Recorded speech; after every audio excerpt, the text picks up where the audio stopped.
quiet now. It's time for bed.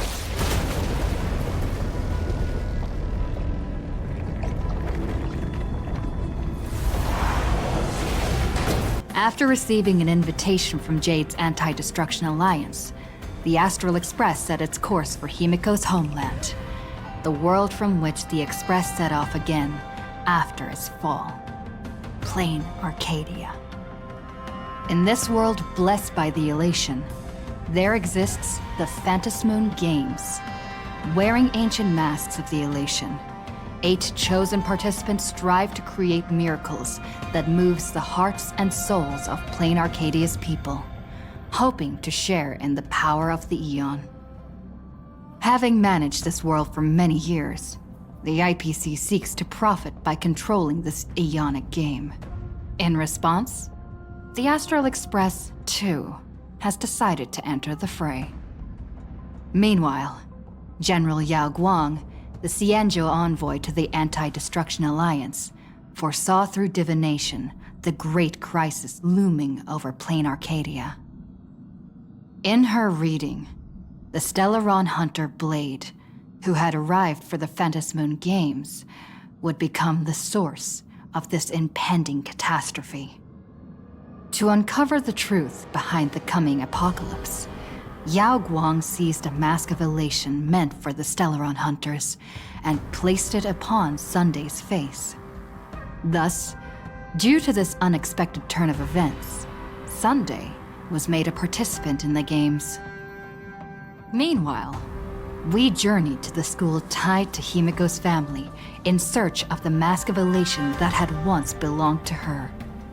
Yet before we could reach it, we were attacked by the streamer Sparksy, a double of Sparkle, who seized the mask for herself.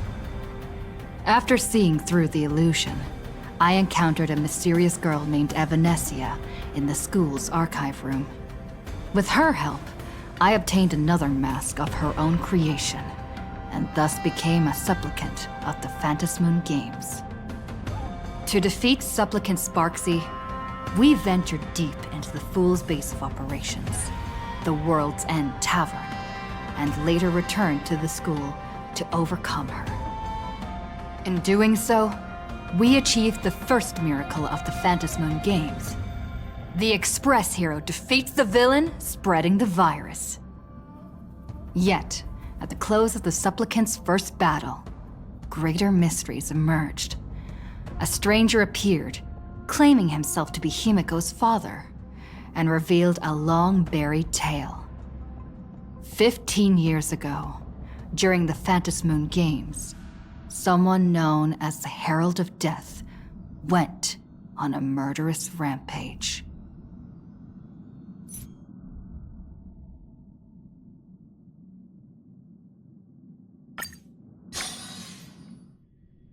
Why don't those people in the Go Home Club go home after school?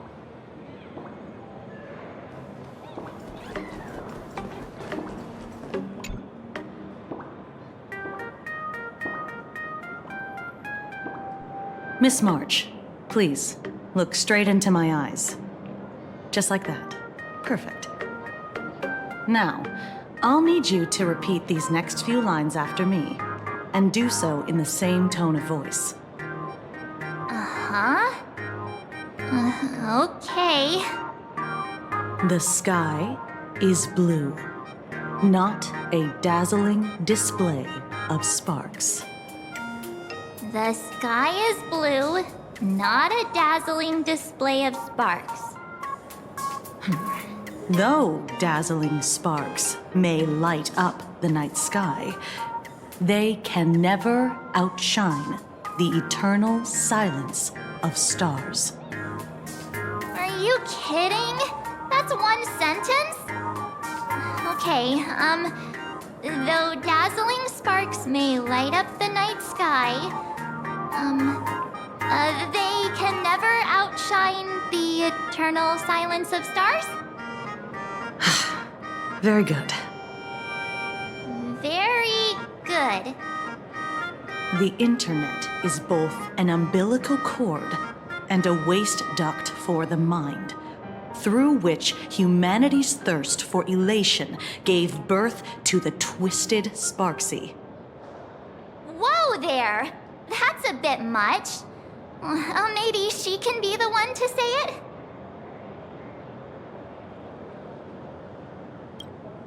These are the test sentences I improvised according to the guidelines from the Human and Intellitron Emotional Baseline Test.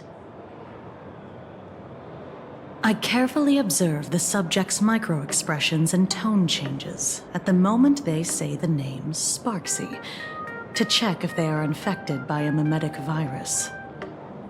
So I passed the test, right? Given how fascinating your reaction was, I clearly don't need to worry about you. Should you find yourself experiencing any live-stream addiction withdrawal symptoms later, feel free to contact the Department of Aberration Defense staff. We'll provide you with a series of corrective behavioral treatments. You're handling this like a real pro, Miss Kuchiba. Has this kind of thing happened before? It's impossible to predict what will happen during the Phantasmoon Games. Once, a supplicant reversed the definitions of truth and lies, which nearly caused massive civil unrest.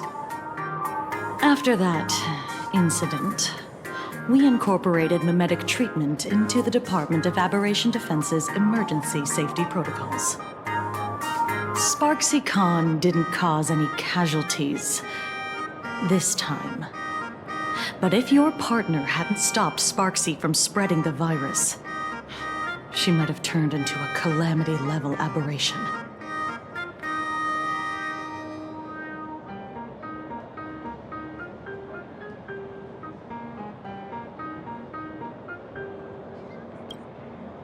Without proper containment measures, a calamity-level aberration can destroy dozens of cities as it spreads. That's the scale we're talking about. That's the Department of Aberration Defense's term for them. It usually refers to Imaginae infused with wish power who have lost control and begun to run amok. Over time, though, it's become a label that gets slapped onto any hazardous entity.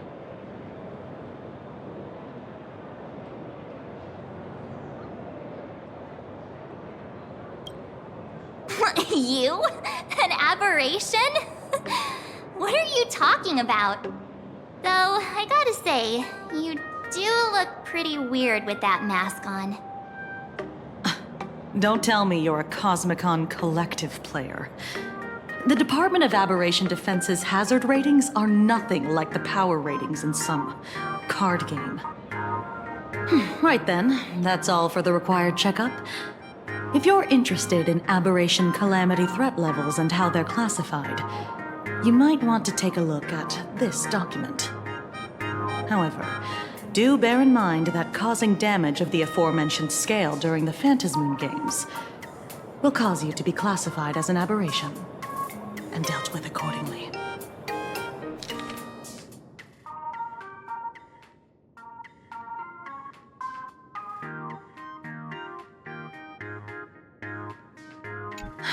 Before I leave, there's one more thing I need to tell you. Remember Lyndon Scott? The man who served as your tour guide. He was murdered. What?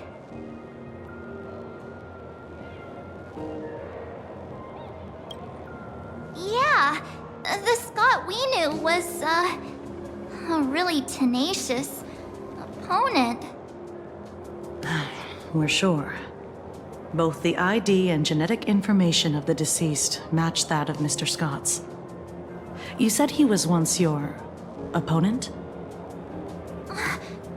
You don't suspect us, do you?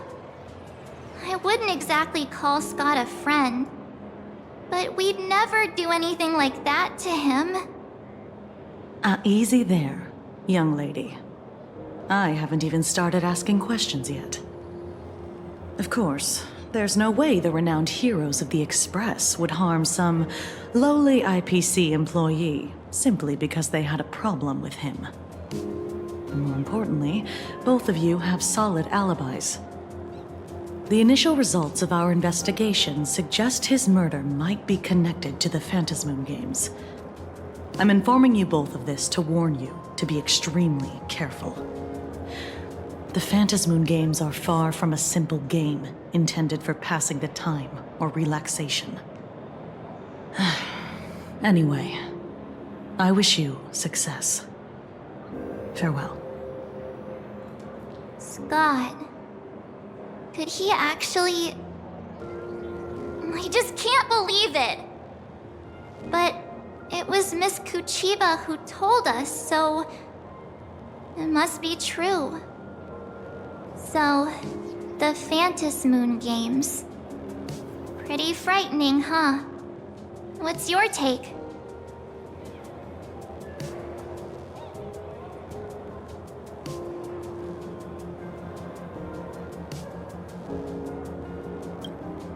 Yeah, I understand what you mean. Scott pops up now and then to give us a bit of trouble, but I'd say he's more of a friend than an enemy, if you know what I mean. If the killer is here for the Phantasmoon games, they might become our enemies soon. The Phantasmoon games.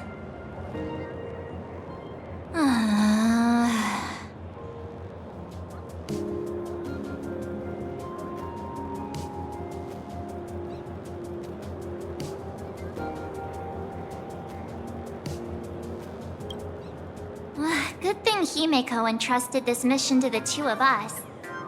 Who would have imagined that the Great March herself would be stopped at the doorstep in the very first round? Forget it. I'm not like you. I was never hero material to begin with.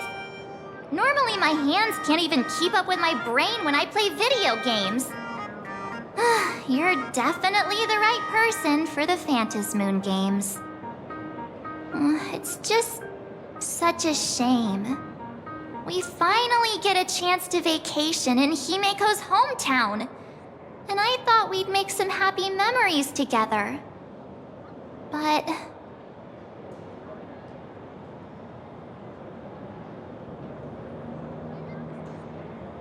I'll triumph in the Phantasmoon games in your stead. all right. But look, don't push yourself too hard, okay, you? Remember that we've got your back. Oh, right.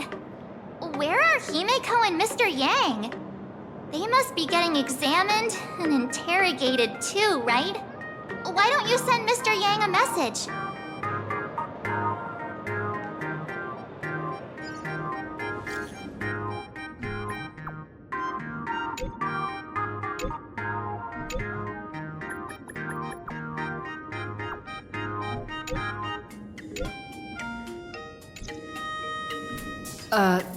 Mr. Yang said he wants to hear what happened between Himeko and her dad. Can't blame him for being curious. I really want to know too.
You're here.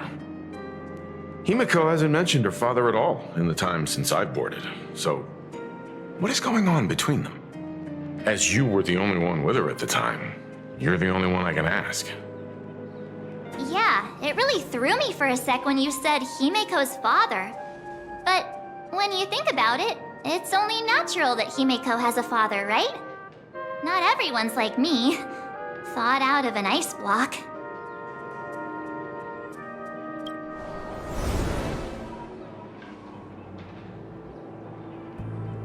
"15 years ago, the Phantom Moon Games of that year came to be remembered as the Blood-Stained Games. So many parents lost their children. So many people lost those dearest to them. One of the victims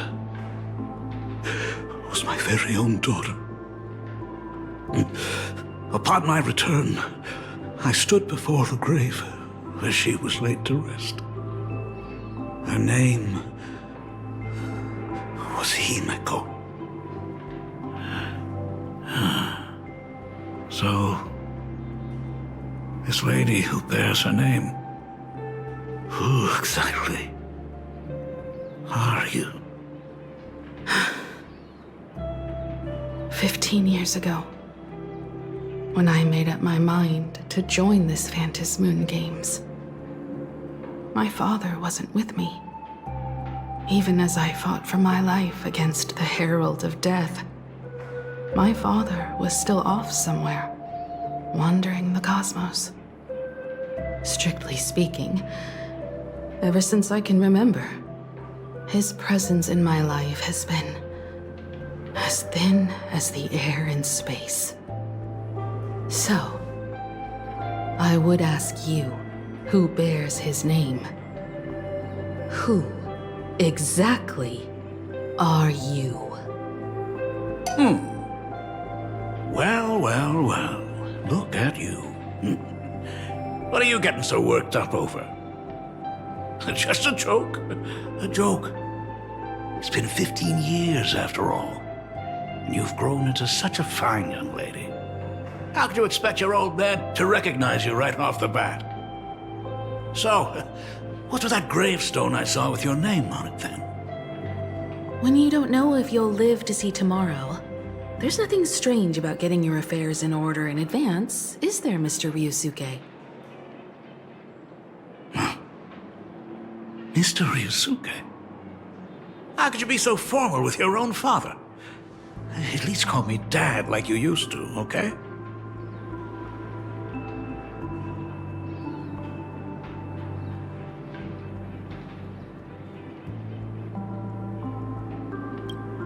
Hold it.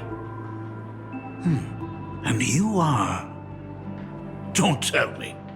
Himeko, is this your child?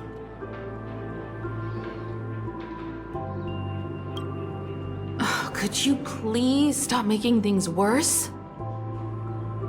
I haven't seen you in 15 years, and now I'm a grandfather.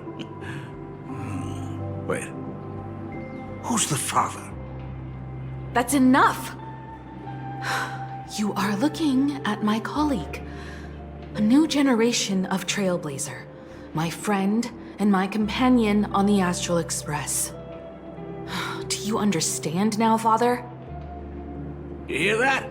She called me father. Hello there, my friend. Sorry about that. I thought you were Himeko's daughter for a second there.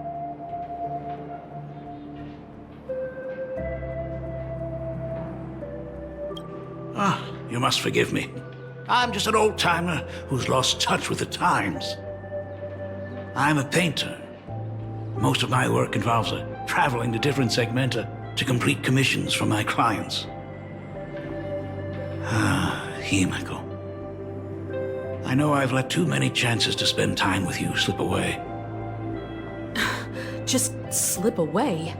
The first time we met was at Mother's funeral, when I was already 6 years old. Let's put that aside for now. Were you also too busy with work when I was suffering from a weathering curse? You might not believe me, but I've been running around for your sake all this time. All these years, I've been trapped in this room that represents the past that I imaginated. And I've never left it. You didn't know about me becoming the Express's navigator either?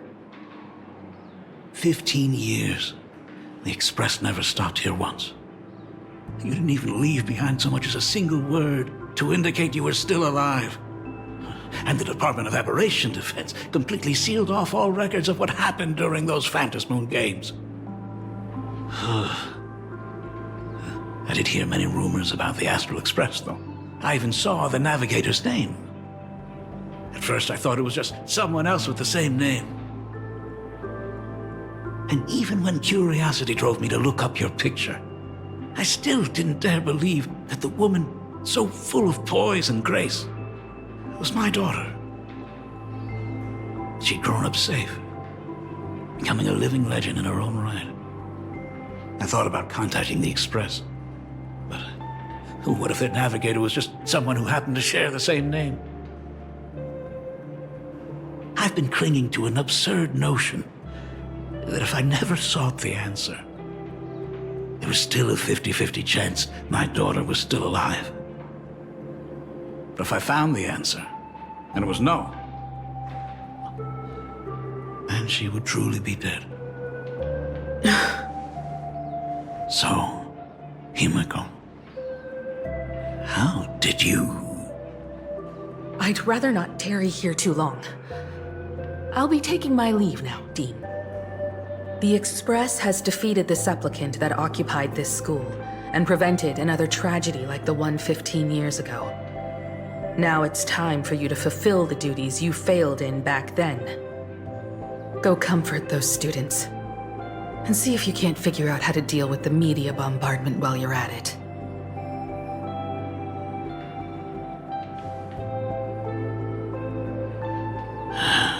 Failed in my duties. So, still mad at me? Can we talk?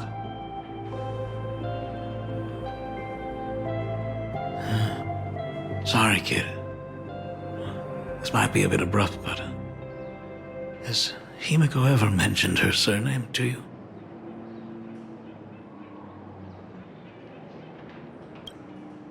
I'm a failure of a father.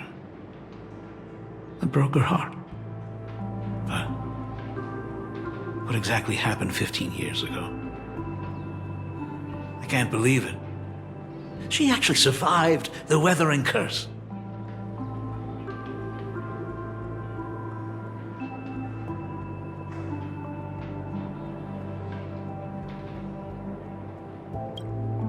Have you heard the tale of the legendary painter Graphia, who hid everything on this planet's surface within a scroll?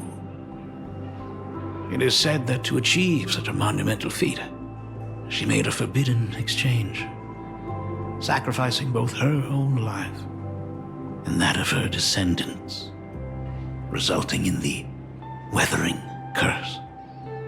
Few descendants carrying the Graphia bloodline have lived past 30.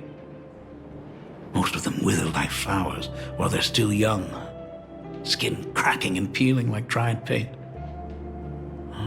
Himiko was no exception. She was tormented by the curse for years.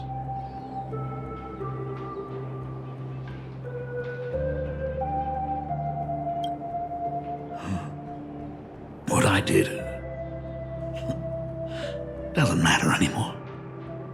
The Elixir Seekers' folk remedies, the Intelligentsia's guild treatments. I tried them all, but nothing could reverse the curse. All the time spent searching for cures only resulted in me not being by her side when she needed me the most. In the end, I am nothing but a useless father. I'm just a useless son-in-law who married into the family. Strictly speaking, I can't really be considered a Graphia descendant.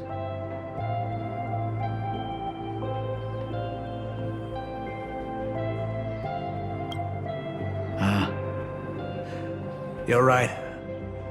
I just didn't realize it quickly enough. How she got through it, how she survived, none of that's important. What matters is that my daughter is back. That's all I need. If I may ask a small favor, would you mind showing me where my daughter works? I want to make up for all the care I failed to give her all those years. I want to get to know my daughter better.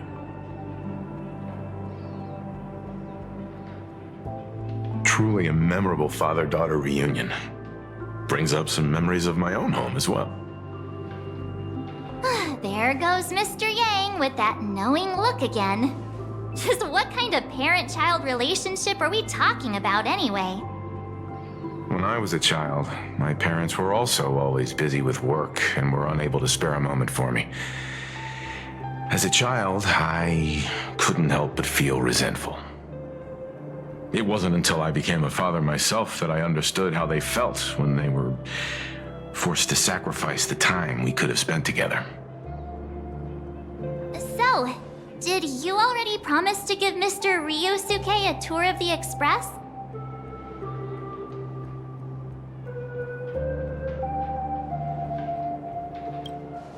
I thought as much. After all, it's Himeko's dad. So, where is he? Ah, everyone's here. Sorry to keep you all waiting.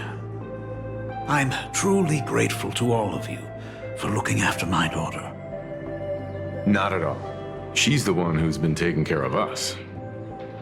Would you all be so kind as to show me around?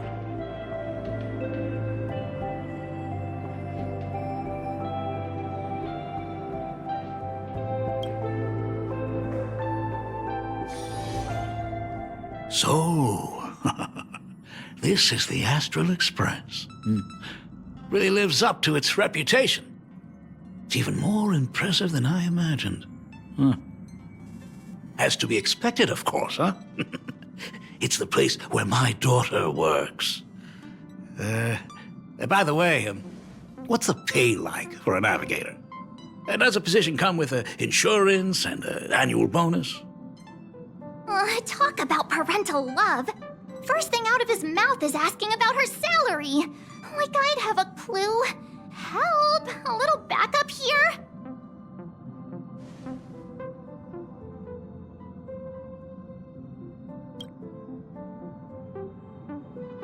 Hey, that's not totally true. We get some spending money every time we stop somewhere. What? No income? Don't tell me that everyone working for the Astral Express is actually doing volunteer work. I mean, I guess you could say that. But actually, it's more like... I'm butchering the explanation. Anyway, it's nothing like what you're thinking. Mr. Ryusuke, please rest assured. None of the Express crew ever lack for money. We not only receive support from members of the Genius Society, but also from prosperous commercial worlds, such as the Planet of Festivities. Ah, good, good. Hearing you say that is a huge relief, Mr. Yang. Speaking of which, what kind of work does being a navigator generally entail? Don't you underestimate Himeko either. Her daily duties include, charting navigation routes, calibrating warp jumps, and technical maintenance. Not to mention she's always guiding the Nameless on missions. Oh, my daughter is really something else, isn't she? Of course! Every time we return safely from a trailblazing expedition, it's all thanks to Himeko's guidance and protection. She's the backbone of the Astral Express.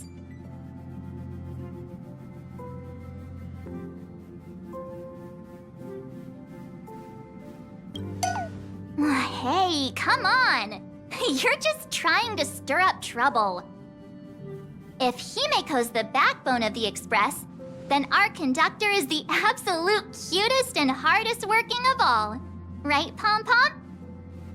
Oh? We got a new passenger? This gentleman does look kind of familiar.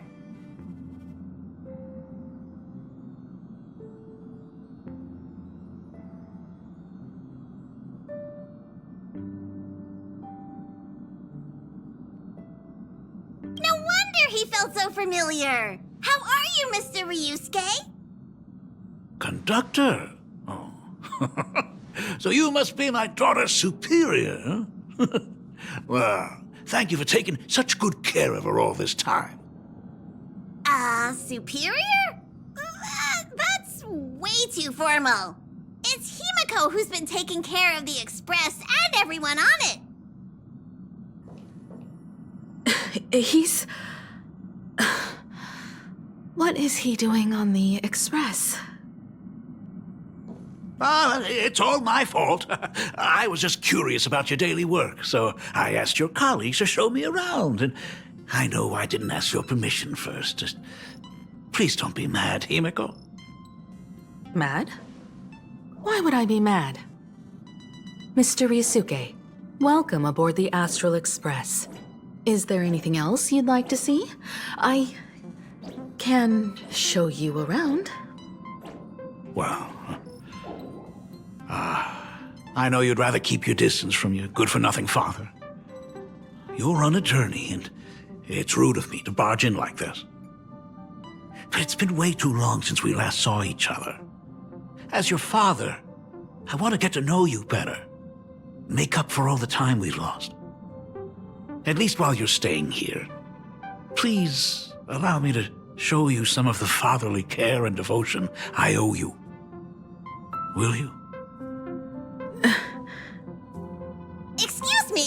Why don't the two of you go to the party car? Shush, get the drinks ready.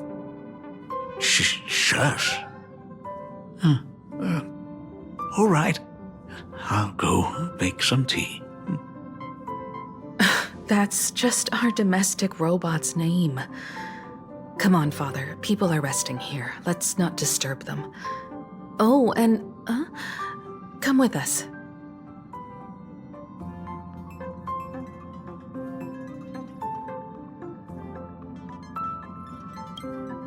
I want to talk about the Phantom Moon games, not just personal matters.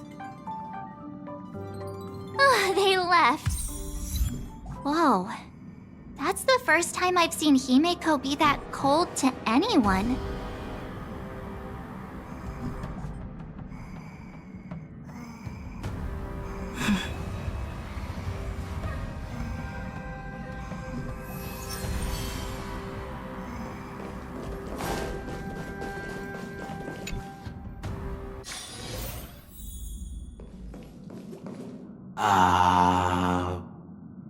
When it comes to breaking the icy silence between a father and daughter, nothing's better than a cup of hot water.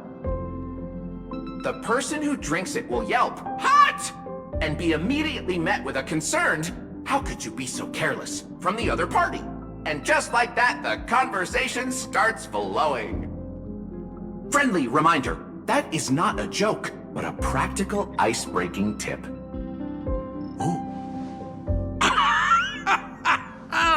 Your robot is hilarious. I'm surprised how relaxing and comfy the work environment is here. Got it. I'll make myself scarce.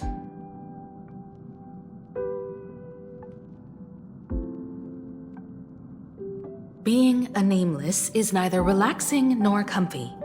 Most of the time, we are facing down Void Rangers from the Antimatter Legion, bugs left by the Swarm disaster, Borisin, and various organizations that are suspicious of the Express or have malicious intentions for us.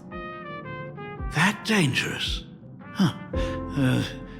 Maybe, and this trip home is a great chance to quit your job, huh?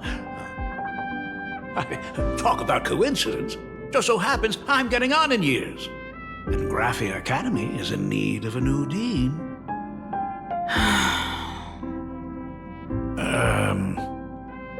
You know that's not what I meant. Once I've set my mind on something, I never look back.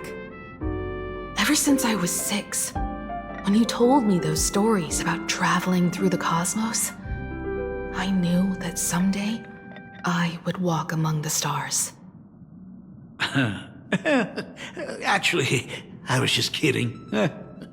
I'm not completely clueless about what the Express and what you do. Oh, right. Once I knew the Express was coming, I even bought that comic series that's based on your adventures. Please don't tell me it's fluffy across the blue. I never thought you'd be into comics. That's right. The protagonist is a baseball bat-wielding raccoon. The character's based on that kid, right? As an artist, you do have a good eye.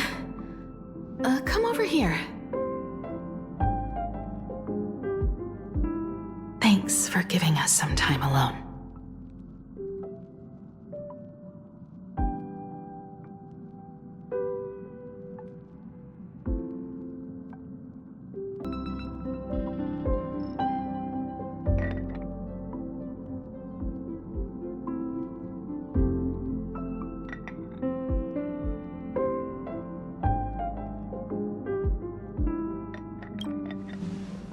Hey, Miko.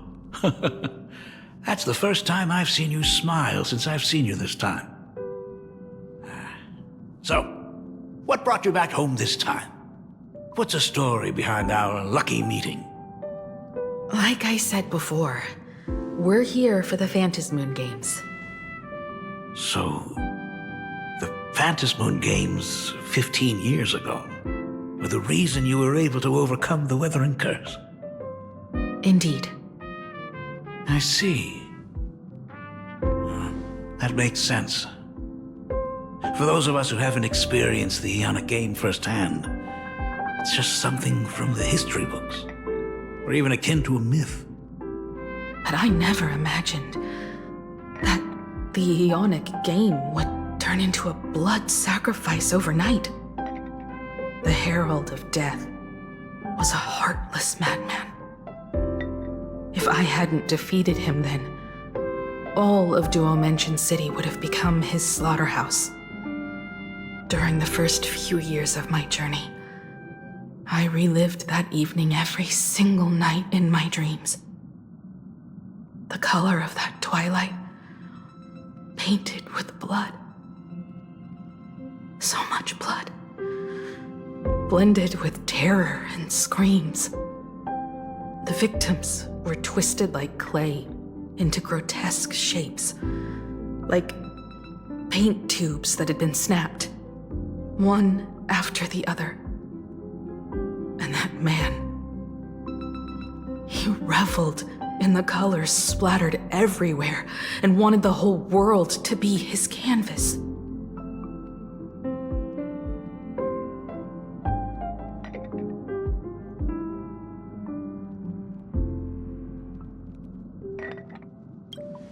Even if I could avenge his victims, in the end, it won't bring them back to life. The entire thing is like a heavy piece of baggage. Only by letting it go can I travel the road ahead more easily. You did your best, and I'm glad to see you made it back here safe and sound. I thought I'd never come back. But the times have changed. The conditions to hold the Phantasmoon Games have been met again. However, to hold 2 games in just 15 years? That in itself is far from normal. Just like 15 years ago, the IPC wants to control everything. However, a game woven by the most fickle of eons is destined to slip through everyone's grasp. I received a report from the Department of Aberration Defense. I'm sure she must also have heard. There's been a brutal incident in Dovebrook District. Someone massacred everyone at the headquarters of the Sinwish Syndicate, leaving a signature that only the Herald of Death would use. The Bloody Bloom.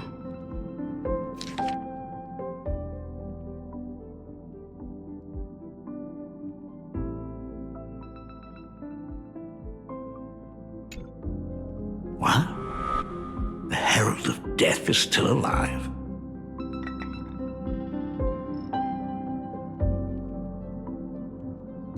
People at the Department of Aberration Defense told me that the Herald of Death was executed after his verdict was passed. Even were he to be resurrected, the rules dictate that the same person cannot become a supplicant twice. Are you saying we've got a copycat? That's right. The Herald of Death has a copycat. But what I find even more worrying is that this Phantasmoon Games has caught the attention of something even more terrifying than the Herald of Death. I believe that whether or not this Herald of Death copycat has a connection to the Phantasmoon Games, defeating him presents an excellent opportunity for you to demonstrate the resolve of the Nameless to the whole of Plain Arcadia.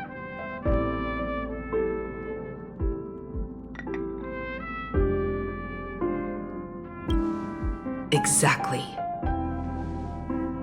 As for you, Dad, have any clients commissioned you lately? It'd be best if you left this world for a while. May I take that as my daughter showing concern for her dad? You can take it as a safety advisory from the Astral Express.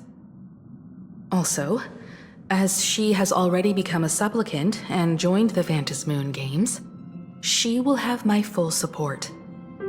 I'd like her to temporarily keep the Mask of Elation that has been passed down through our family. Too late for me to raise any objections at this point, right? Sounds good. The mask stays with the kid. Thank you. Would you like another drink? Got it. Next, it's time to show me the way out, isn't it? I've definitely overstayed my welcome. For most of my life, I couldn't be there for my daughter. And now that I finally have the chance, she wants me to leave.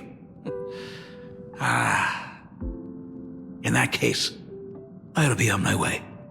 Himiko. The Graphia family has a number of records about the Phantasmoon Games, passed down through the generations. Come over to the school library later. I'll give them to you. I'll be there, Dad. I apologize. My father's little tour seems to have made things awkward for everyone on the Express. Let's head to the parlor car and check in on Welt and March. Now that my father's gone, we can all relax a bit.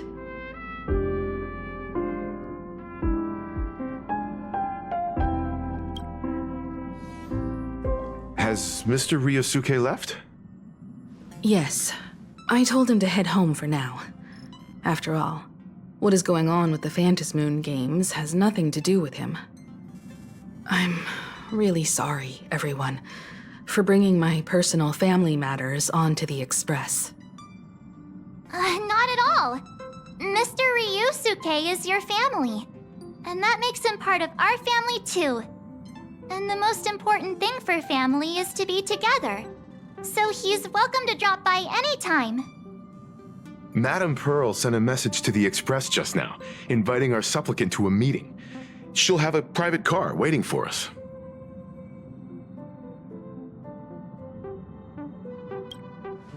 Yes.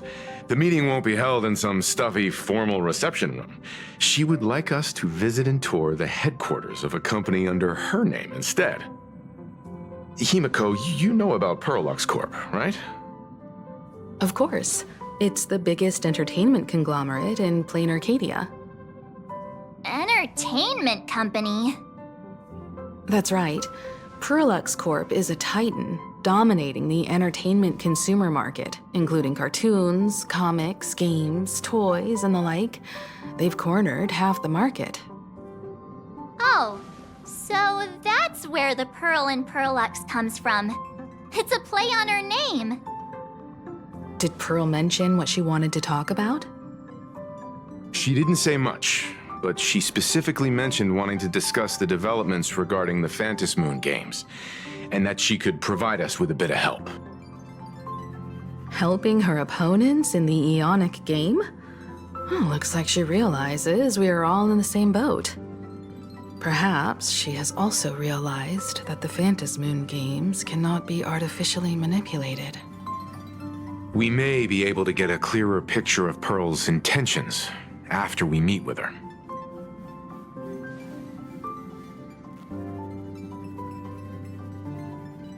Think about it.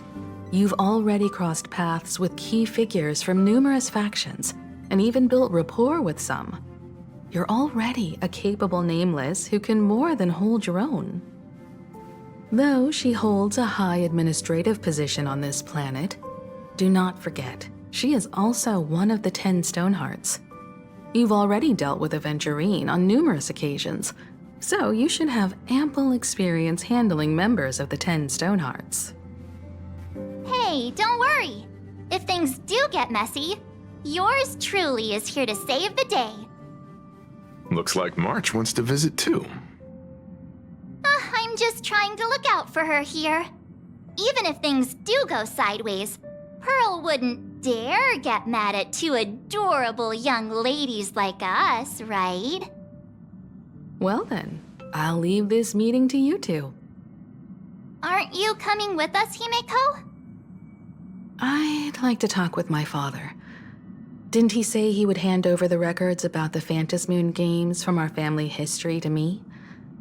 And honestly, isn't this a good chance for you youngsters to handle things independently? I understand.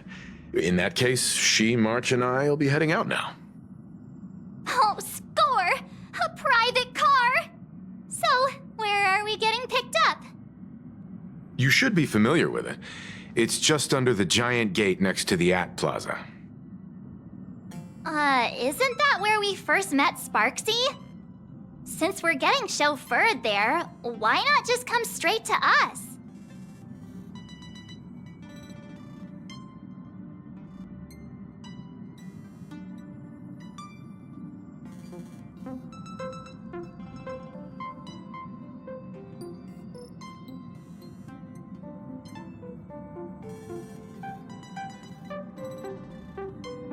Perfect! I've been wanting to stop by the comic store to grab a copy of Fluffy Across the Blue.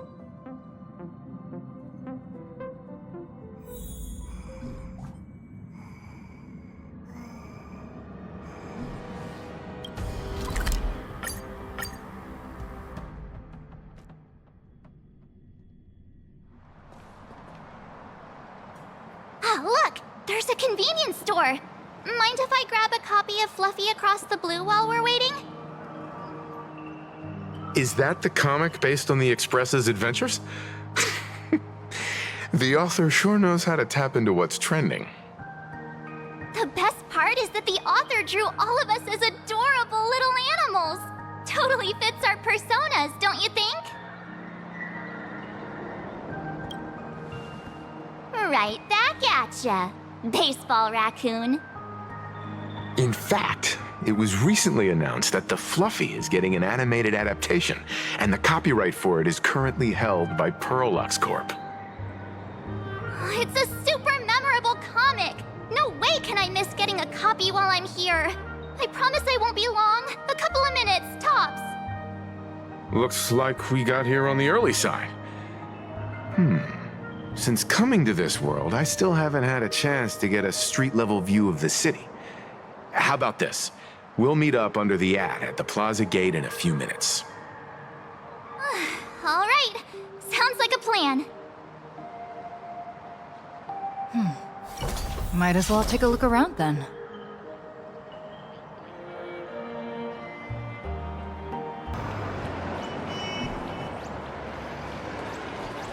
Absolutely insane. Did you see the... Hey, you hear the news? There was a supplicant battle at Graphia Academy. Yeah, I saw it. The online forums are already blowing up. The supplicant called Sparksy. How terrifying! Actually using live streams to spread mimetic viruses.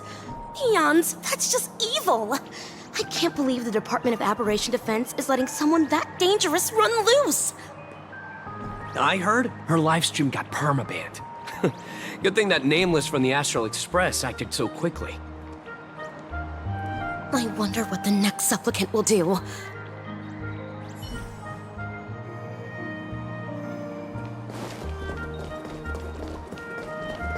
Have you read the new chapter of Fluffy Across the Blue? Sorry, I'm not into comics for kids. They just released the official concept art for that giant pom-pom robot! That mech design is totally unrealistic. What's so great about it? Do you have the slightest clue how to talk to other people? Do you? Hey, relax. Now, if we were talking about a fusion between Daybreak Squadron and the Raccoon, that would totally get my attention. Wow! You are unbelievably childish!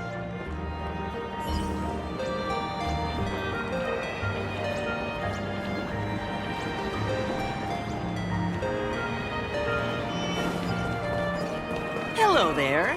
Would you like to learn more about the... Is the weight of work and stress in your life crushing you? Check out the Research Society of Happy Smiles. So, this free?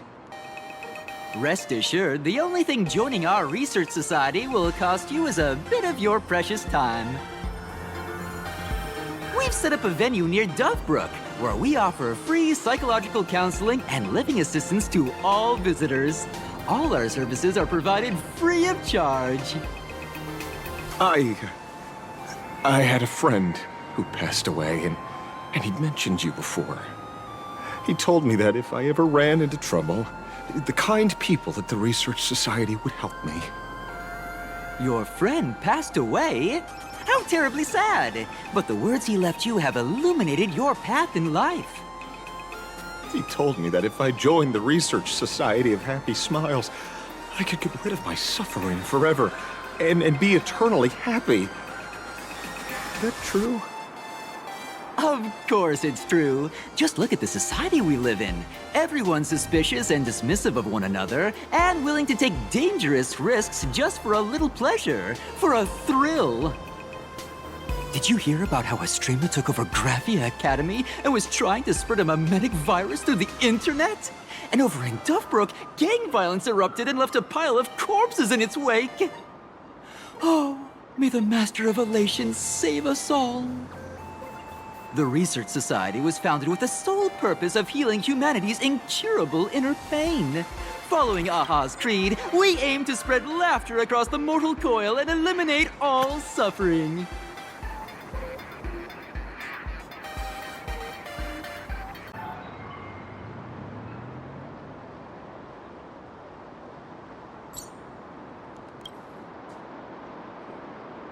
Exactly what it says. As an eraser wipes away the doodles of a pencil, so too shall the pain be wiped away.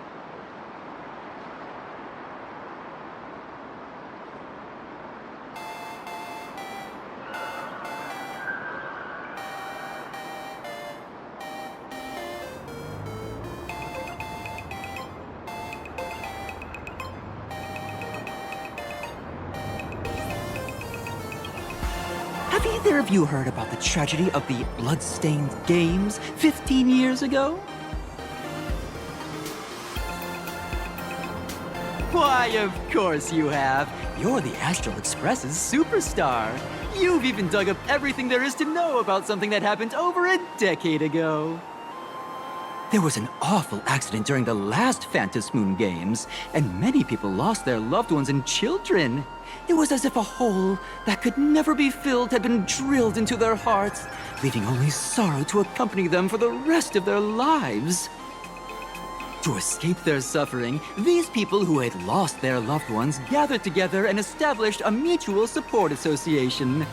This was the Research Society of Happy Smiles' predecessor. It's now been well over a decade, and the Research Society continues to help more and more people emerge from the darkness in their lives and step into a brighter, happier future.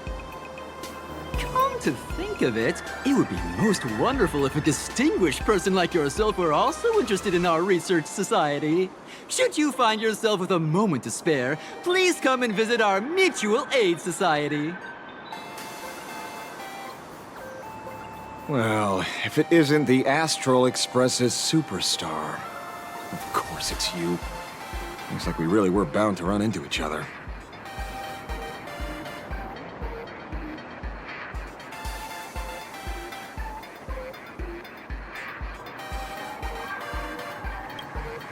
I'm here to do my job. Problem is, you've gone and messed up my investigation.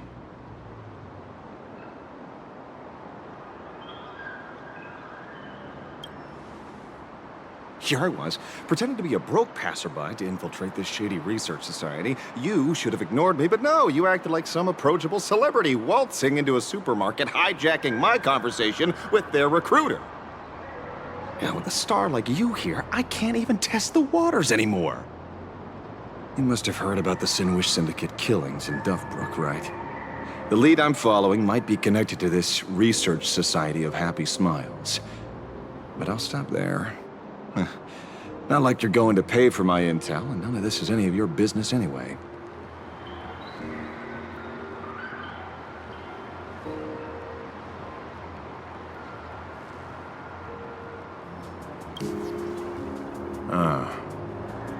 Based on your social circle, you wouldn't be talking about the poor IPC sap who was unlucky enough to be there, huh? Planning to avenge him?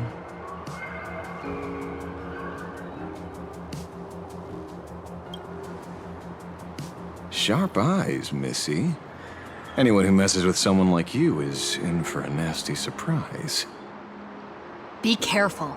The murderer is the Herald of Death. He's dangerous. Oh, thanks for your concern. Oh, be careful. Been a hot minute since anyone said that to me. Even so, it's my duty to solve the case. Doesn't matter if nobody pays me. I'll still find the killer and exact justice on the spot.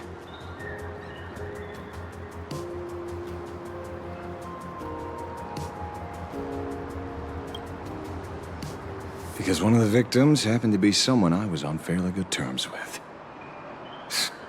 Fool. Revenge killings or turf wars. Wouldn't be unusual for gang members to die like that, but dying at the hands of some psycho who kills for kicks? That I can't accept. No matter where you are in the cosmos, which era, regardless of how civilization evolves, some rules will just never change. Like an eye for an eye, a tooth for a tooth. Hey, guess which lucky girl just managed to snag the last copy in the whole store? Oh, who's this? Allow me to introduce myself. I'm Ashrail, the famous detective. You could say your friend and I are acquainted through past clashes.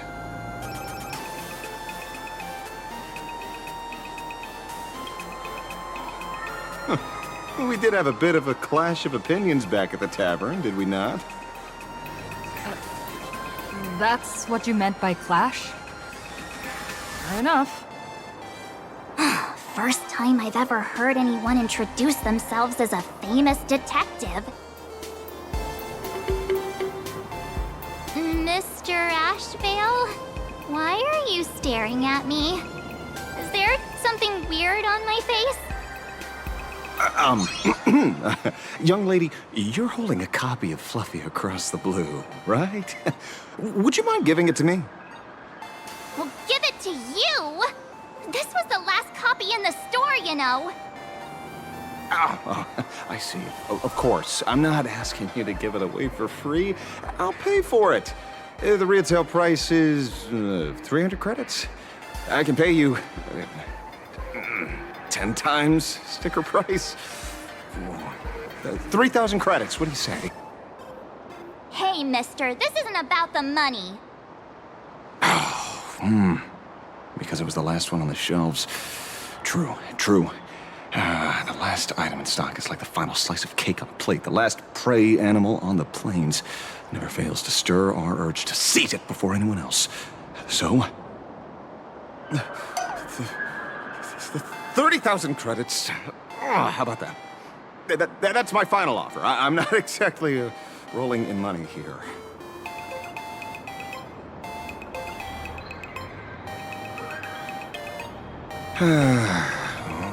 Truth is, I'm actually buying it for that foolish friend of mine.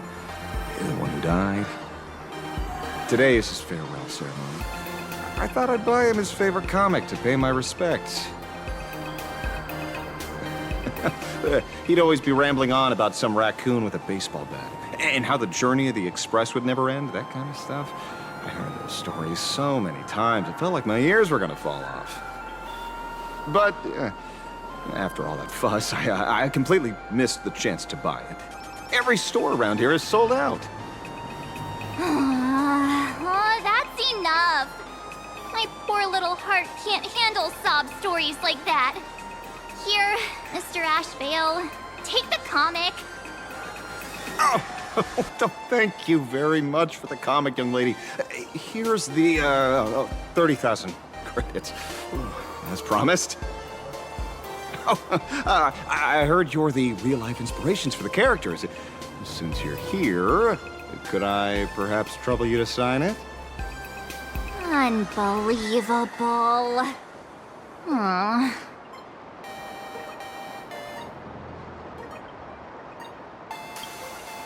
Thank you both. If Kostad could see this from where he is now, I'm sure he'd be smiling down on us. As a token of my gratitude, I'd like to give you a friendly word of caution, little girl. I know you plan to target the Herald of Death and cement your heroic image. However, all eyes will be on you during the Phantom Moon Games. At such a public stage, discretion would be wise.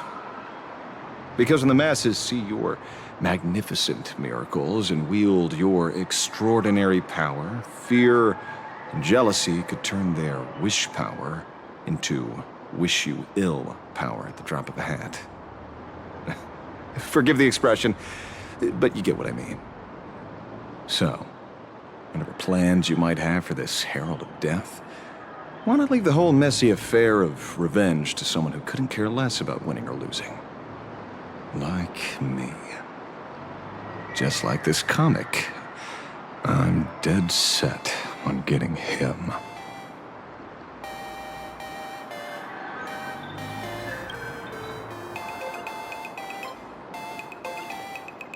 Is he an acquaintance of yours?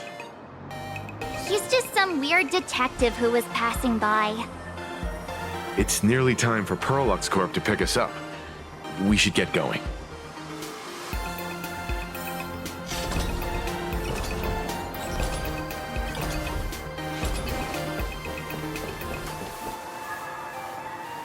Well, we're here. So where are they? I don't see anyone in IPC uniform. Maybe they got stuck in traffic on their way over. Greetings, crew of the Astral Express. It is my honor to escort you on your visit to headquarters. Mechatron?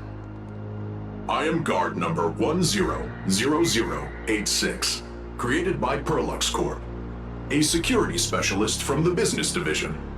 My designated human name is Faerun, said to derive from an ancient language meaning iron. It's a pleasure to be of service. I'm truly honored to hear you say so. So, what are we waiting for? Let's go! According to the instructions given to me by Madame Pearl's secretary, there is still one more guest I need to pick up.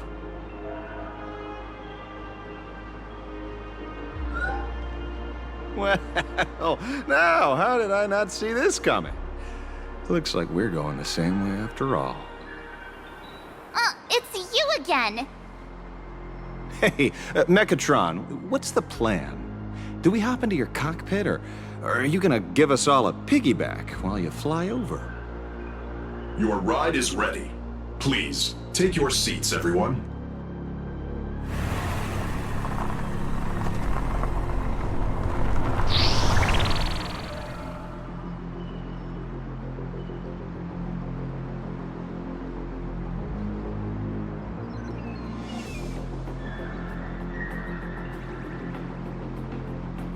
Whoa! Now that's what I call a custom paint job. Your ride isn't your run-of-the-mill business car, but a customized, made-to-order vehicle used especially for receiving guests. Sorry, this might come across as a bit insensitive, but I have to ask, can Faerun actually fit in the driver's seat?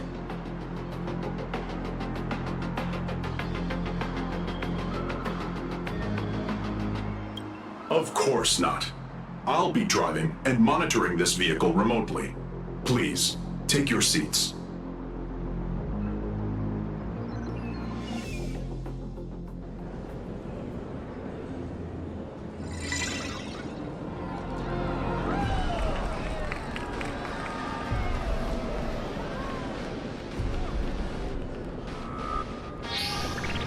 Now that is astonishing.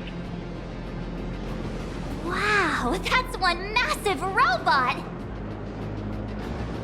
Ladies and gentlemen, welcome to the headquarters of the Perlux Corp. Back when Himeko said this was an entertainment company, I knew their headquarters wouldn't be some ordinary old office building. But this is way too much. That giant robot statue? This place is totally like some supersized mega hangar! Ha ha! You're absolutely right. In accordance with the vision of our founder, our lobby was intentionally constructed as you see it now. To realize dreams that far exceed what consumers imagine has always been Perlux Corp's core design philosophy, and we have never strayed from it. If any of you are familiar with our company's works, you may recognize this as Mechatron Warrior Series, the Daybreak Squadron's base of operations.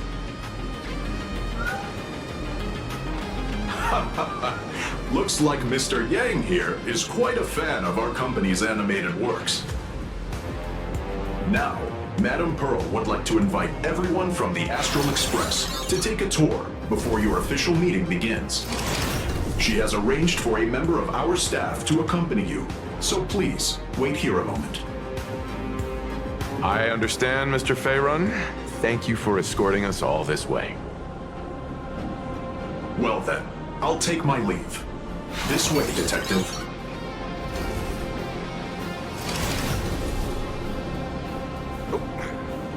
See you around, everyone.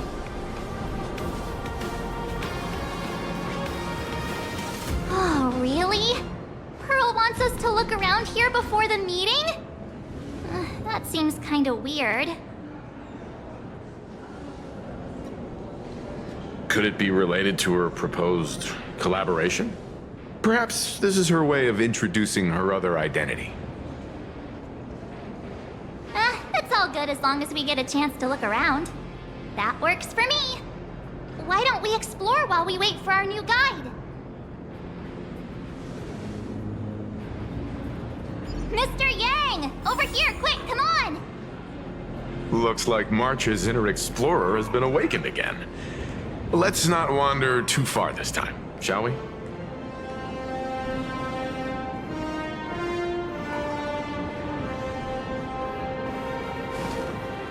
Mr. Yang!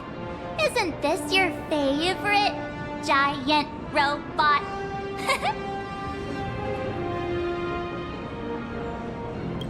I saw it. Please, just keep it down. We're here as their guests. We should be careful about what sort of impression we leave. Looking more closely, it appears many of this Mechatron's components were never installed.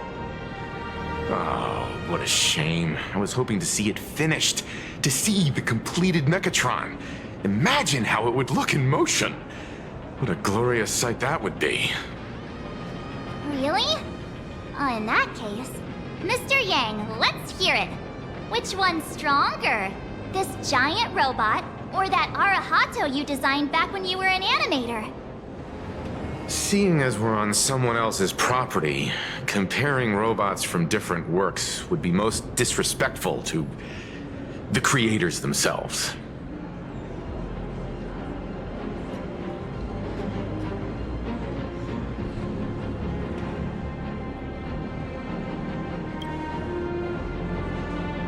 Arahato is an animation all about robots, while Daybreak Squadron is a live-action hero drama. The two really cannot be compared. Oh, what a stereotypically textbook mature answer. My days of being a hot-headed young man are well behind me, so please, cut this mature old man some slack, would you? We don't usually come to a place this cool. So why don't the three of us take a photo under this massive Mechatron? Now we're talking. Let me set the self-timer, so we can all get in the shot together.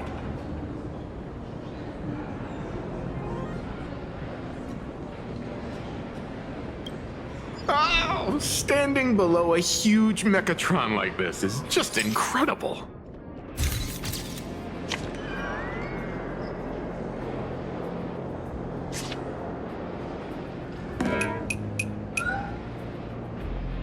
Where did this extra person in the photo come from? Ghost? But it's daytime, and there's way too many people here anyway.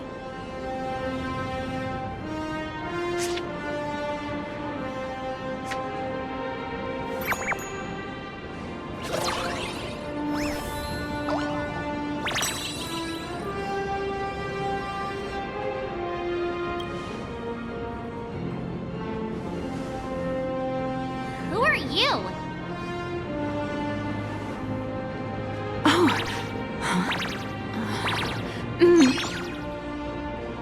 Wow, this truly is a magnificent face.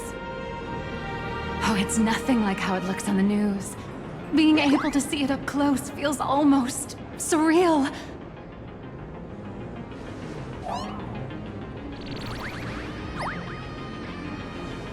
Am I too close? Oh, sorry, my bad. I'm not great with personal space.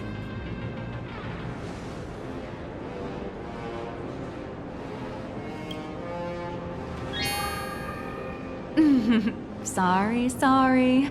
It's impossible not to stare at a face this amazing. You'll forgive me, right? Oh, right, I forgot to show you my ID. Right, here we are. I'm Nihilux, and I work at Parallax Corp's Imagenesis Technology Department. I'm a P-30 agent who works for the IPC.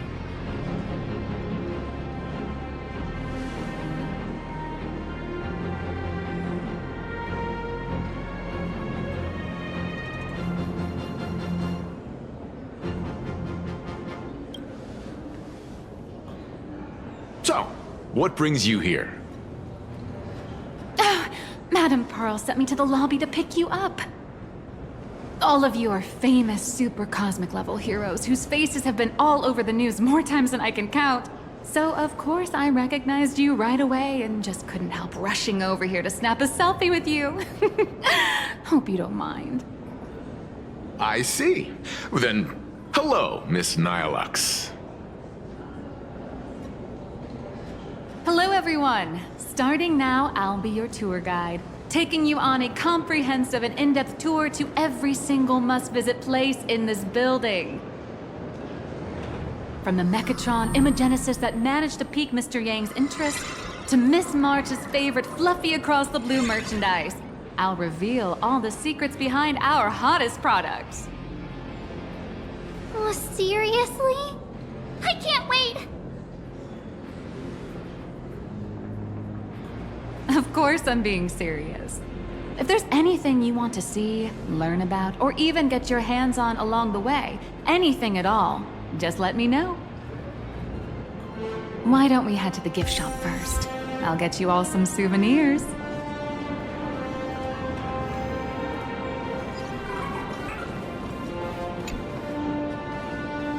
Mr. Yang, you seem reluctant to part with the Mechatron.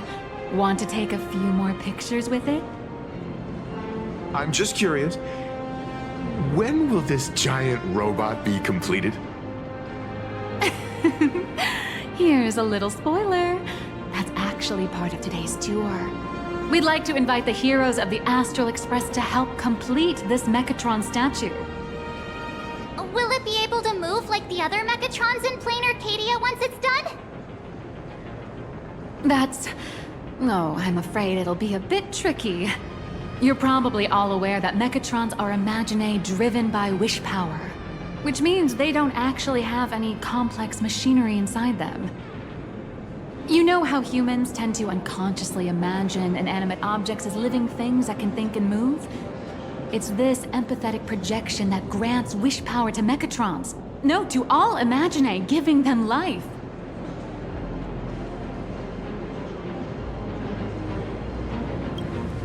Think away. But one person's thoughts alone won't cut it. The bigger the imaginae, the more wish power needed to sustain it. We'd need to break free from the mental shackles of impossibility to bring such a massive imaginae to life. That in turn requires stories filled with the grandest of wishes and imaginations that know no bounds. Alas, modern humans think way too practically. People can't help but wonder, how does such a huge Mechatron even move? Given how massive it is, why doesn't it just collapse under its own weight? The tiniest seed of doubt in the giant Mechatron, standing tall astride the Earth, becomes nothing but an impossibility. Maybe it'd have a better chance of coming to life in a more primitive society. Oh, truly a pity. Oh, cheer up! Today's your chance to finish building this massive Mechatron! Think of how many robot enthusiasts would kill for this kind of opportunity.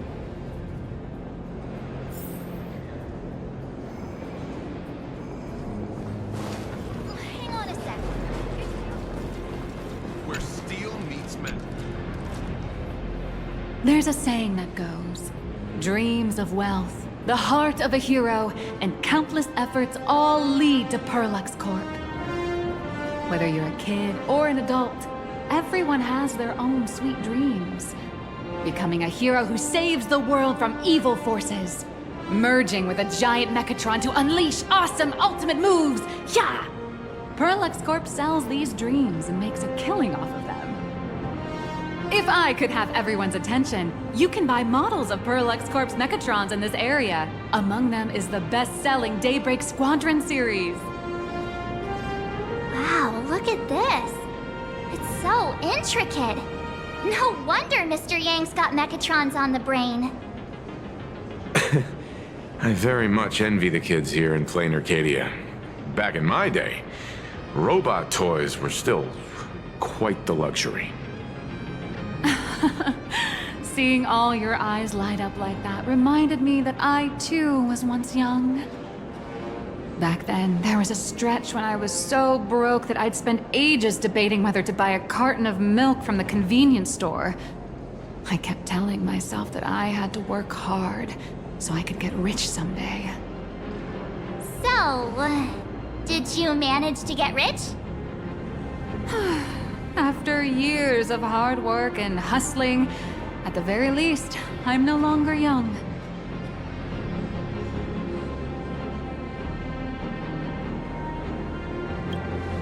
Oh, aren't you the sweetest? But I do have my secret to staying young. That is, lying about your actual age. Keep that in mind, just in case. Now, back to the grind. I wouldn't call it striking it rich, but I'm pretty close to making a sweet little profit. Oh, don't keep us in suspense, Miss Nihilux. Just spill the beans. Pretty please.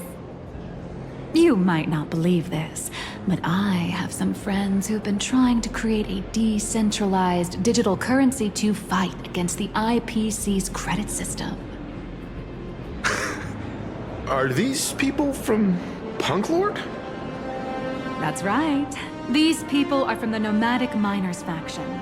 They've discovered a way to hijack Noose's computing power for mining and are digging up a limited supply of learned coins. And I have gone all in with everything I got on this project. I feel like this is a very risky way of doing things. Life's full of ups and downs, right? The higher the risk, the bigger the reward.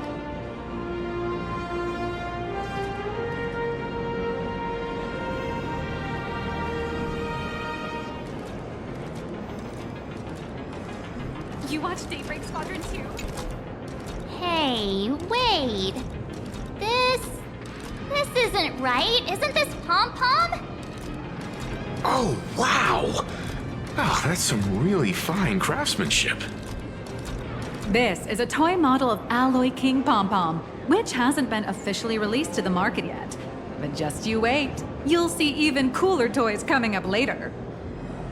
Are you sure there's no copyright issue with this thing? Actually, this is Pom Pom from Fluffy Across the Blue, which is totally unrelated to the Pom Pom from Astral Express.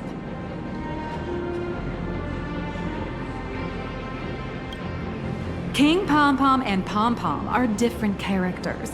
You really shouldn't be making cross-franchise comparisons. Speaking of souvenirs for the Express, I bet nothing could be more perfect than this toy.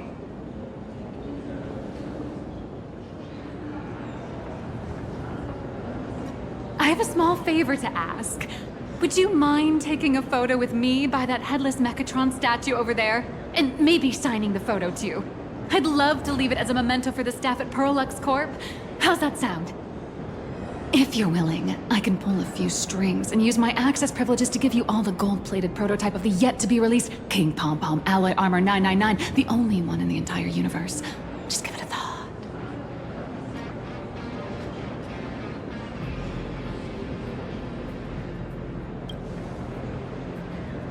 A one-of-a-kind souvenir in the entire universe? Our conductor will definitely love it. It's all up to you. Come on, let's go.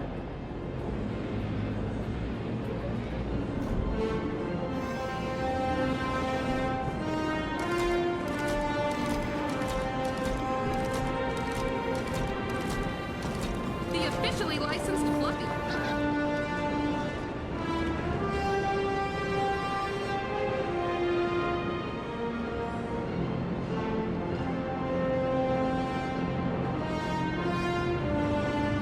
Man and Mechatron in perfect harmony. Ready to take a photo? I'm ready.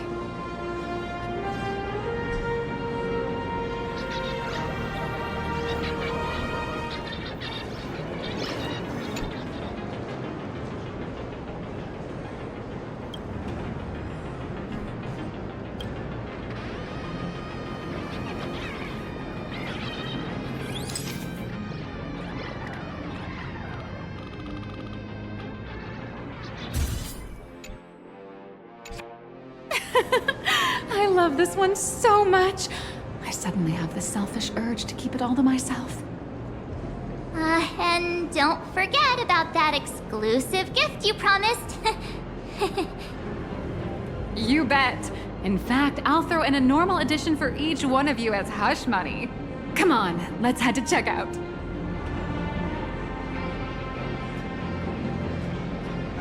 Crush mediocrity and rise. Welcome, ladies and gentlemen. How are you doing? It's my pleasure to serve you. I'd like to present each of our 3 distinguished guests from the Astral Express with an Alloy King Pom Pom toy model as a gift. Sure, you got it. For the gift expense record, could you please provide your employee ID? Please charge these expenses to this employee ID. Huh. This is Madame Pearl's ID number.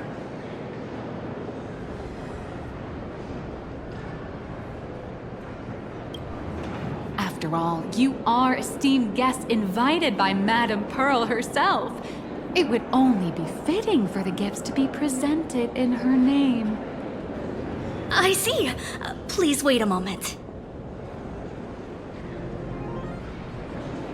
Your Alloy King Pom Pom is all packed up. Would you like to take it with you, or shall we use our delivery service? Since we still have the tour to go through, please just have it delivered to the Astral Express. No problem. Hope you enjoy your visit here. Now that the gifts are done, I'll take you to the Mechatron Design Lab. This is the part I've been looking forward to the most.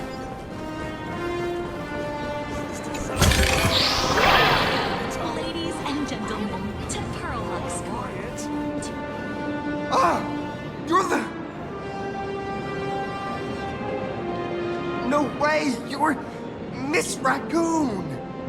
No, that's not right. You're from the Astral Express. Wow!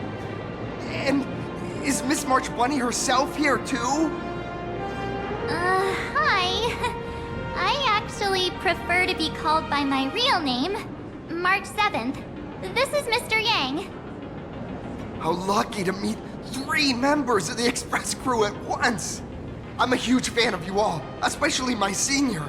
I haven't missed a single episode of Fluffy Across the Blue. And I've even bought all the collector's editions. Oh, how could this guy say he likes you more than me to my face? Good thing I'm not that petty. Don't worry, March. It's hard to tell if people in this world love the real Express crew or just the cute animal crew from the Fluffy.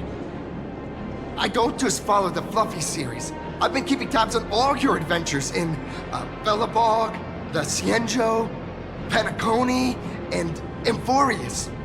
Though, it's such a shame there's so little video footage of the Emphorian War online. Oh, right! I just rewatched the scene where the Trailblazer embarked on another trailblazing expedition in Holy Grail Stay Night.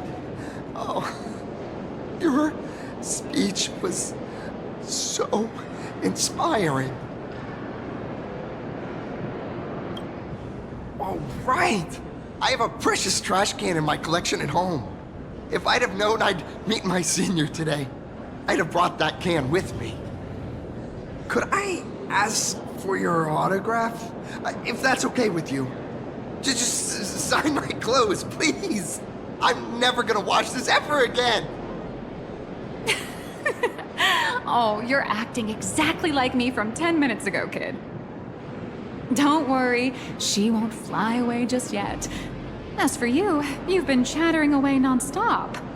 How about giving us a proper introduction so that your idol gets to know you better? Sorry, I got way too excited. I'm Warrior Cinderborn from Daybreak Squadron. And my real name... Well, my real name doesn't matter. Just call me Cinderborn. If you're not in a hurry, would you mind chatting with me for a bit?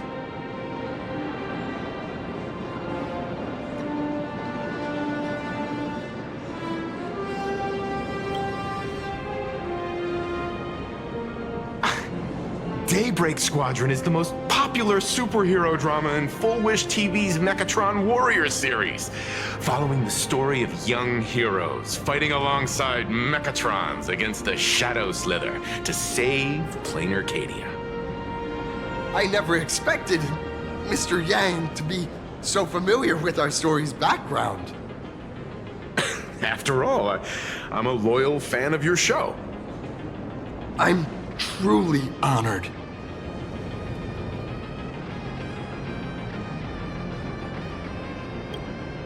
I'm just a small-time actor playing a hero on TV. And like my senior's deeds inspired me, Daybreak Squadron has also motivated people to fight against all challenges in real life.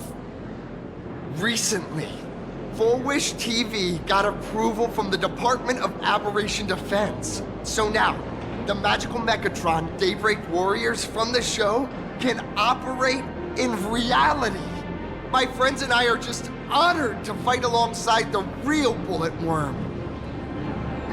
Sorry. I didn't quite understand that.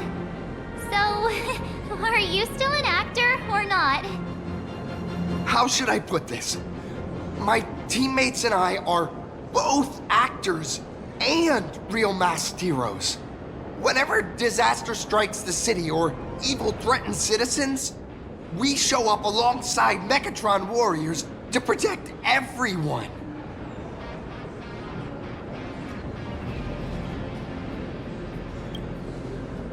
I'm here today to test a Mechatron's performance and do some advertising shoots while I'm at it.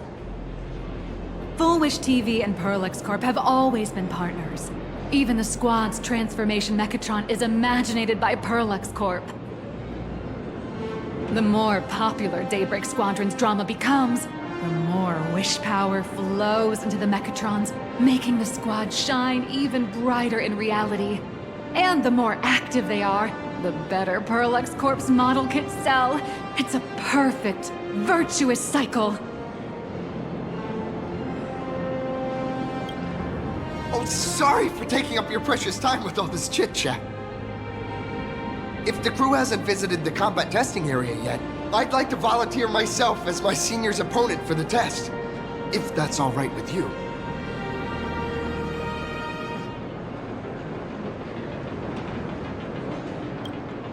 The hero of the Astral Express gracing us with guidance and leaving some data would surely make the staff here very happy. Oh, what perfect timing! The combat testing area is also part of today's tour. That's the way to fame for ya. Don't let down those kids who look up to you. Honestly, that's my weakness. I can't allow myself to let adorable kids down.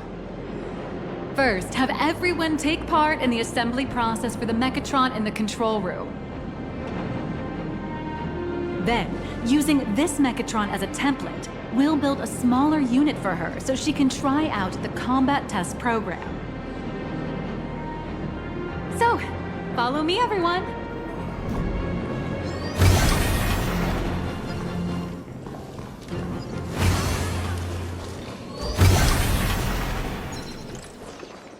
This is Perlux Corp's Mechatron Imagenesis Design Lab. 15 years ago, the first Mechatrons of plain Arcadia were born here, and they immediately gained widespread social influence upon their debut. Today, Mechatrons have become the most common and iconic symbol throughout the streets. You could say that Mechatrons are the first and currently only Imagine that can be mass-produced on assembly lines.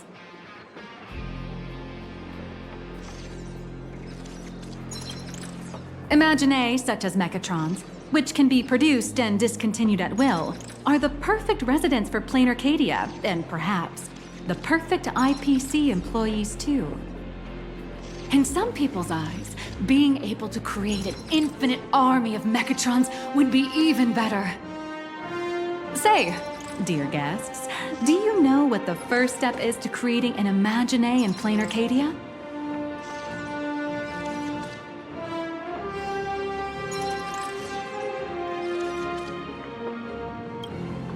As expected of the Nameless, you're quite knowledgeable about the customs and culture of the world you've set foot in. Drawing the physical form means humans using brushes to give shape to fictional beings, which was originally the domain of professional artists. But here, collective creation and standardized Mechatron blueprints have replaced traditional artwork, improving standardized workflow efficiency and reducing wish power resource waste. In short, this is the industrial revolution everyone's been chasing. Oh, to think that even Imagenesis, a skill as magical as this, could be industrialized. I'm suddenly starting to admire the IPC. That's nothing. Our company aims to create 2 billion Mechatrons for social production and public services before Arcadian calendar 2030. And that includes special combat Mechatrons like the Daybreak Squadron. That's a staggering number. But can the wish power of the people here really sustain so many Imagine? That's why Perlux Corp keeps churning out animations and hero shows one after another. In other places, these are just entertainment. But here, they're legit breeding grounds for spiritual energy. All of this shall serve Madame Pearl's grand goals and ideals. All right, back to square one. First step, let's go print the Mechatron structure blueprint.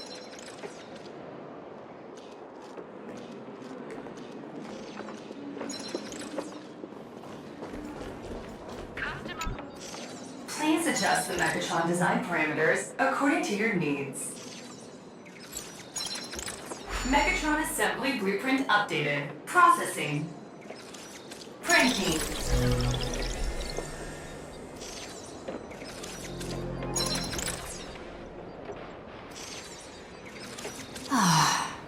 Could it be that no matter how much I adjust it, the final printout always comes out exactly the same? Your suspicion makes sense. But please answer my question first. Which do you prefer?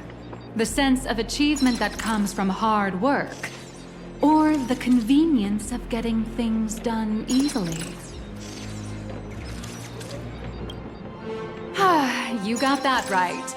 The fully automated Imogenesis blueprint design system perfectly matches your needs. You can meticulously adjust every parameter, or just hit one button to skip it all, and the automated system will always produce results that meet the standards. Amazing, right?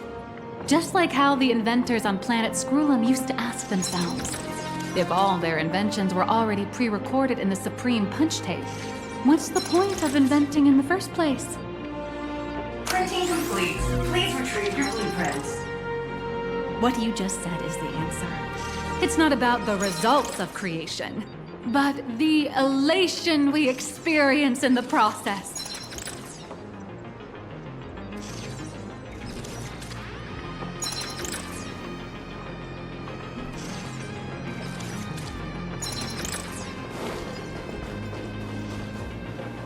Oh, hello. But please, show me your Mechatron assembly blueprint.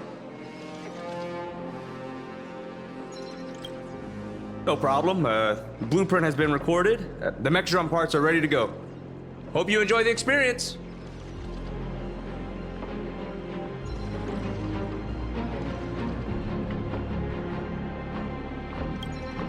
No. March and I will just watch you play from the side. Now then, please follow my guidance to complete the Mechatron assembly. This experience mainly involves assembling 3 parts: the arm, the shoulder armor, and the Daybreak blade on the back of the Mechatron. Go for it, little raccoon! Assemble the Magico Mechatron Daybreak warriors and save our city! All right, everyone, I'm heading out.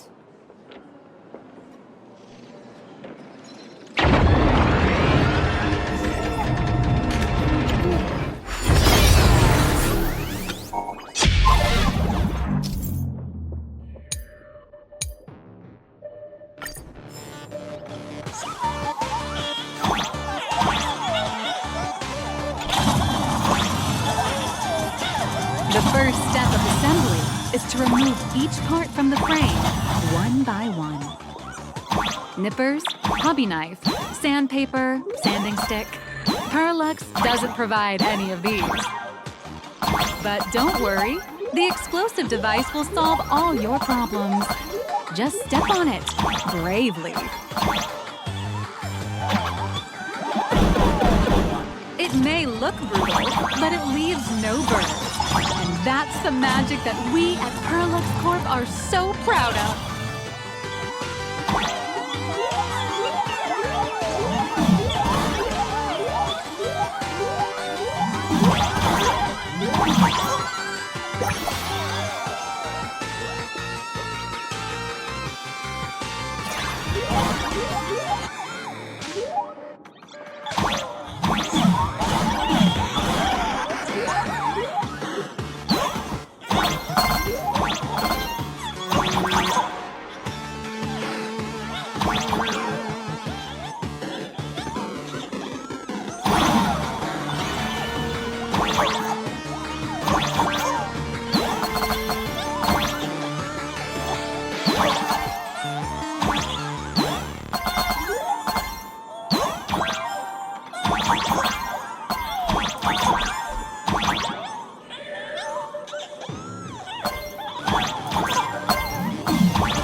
Next, please activate the mechanical maintenance arm and align it with the shoulder joint base to connect the arm. Good. We're done with the arm for now. Next, activate the mobile maintenance rack and adjust the mech armor to the shoulder armor panel position.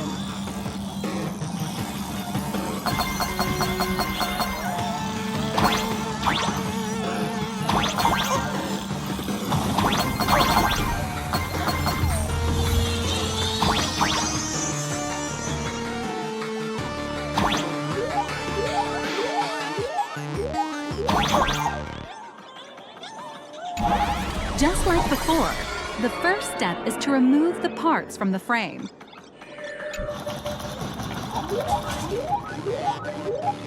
Artificial gravity field adjusting. Please exercise caution.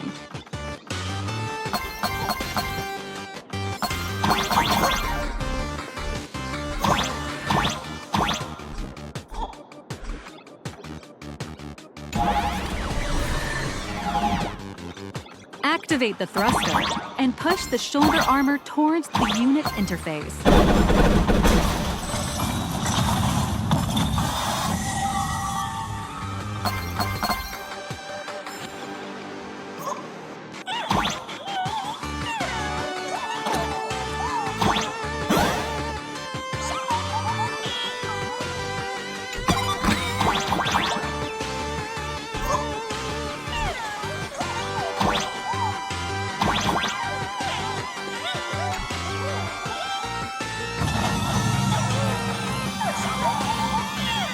Beautiful. Absolutely beautiful.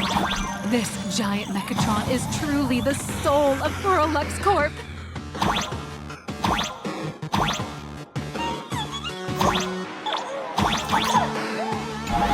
Now, for the final part. Please install the Daybreak blade on its back.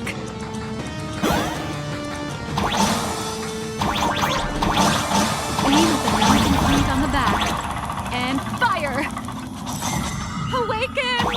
Daybreak Blade! Mission accomplished! The colossal Mechatron you built with your own hands will now stand proudly in the center of this hall.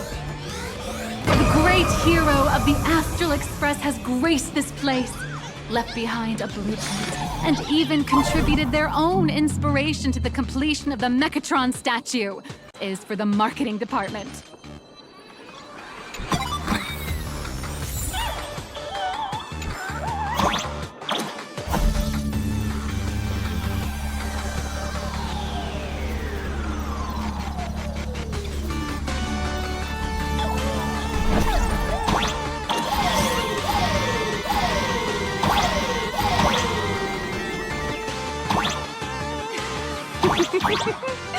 A new hero is born right here. Step forth, Miss Little Raccoon, and become the guardian. Powerful wish power supply entity detected. Initiating link.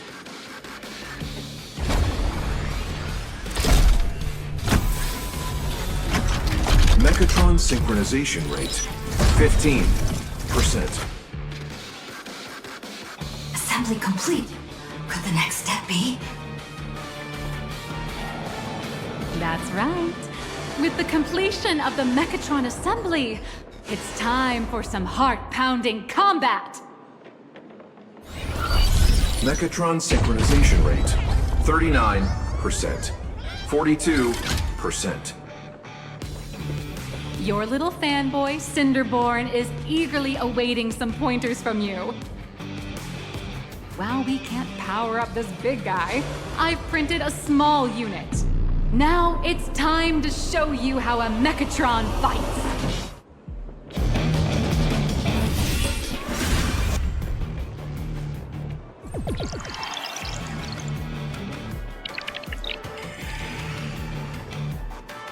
I merged with the Mechatron? Where am I now?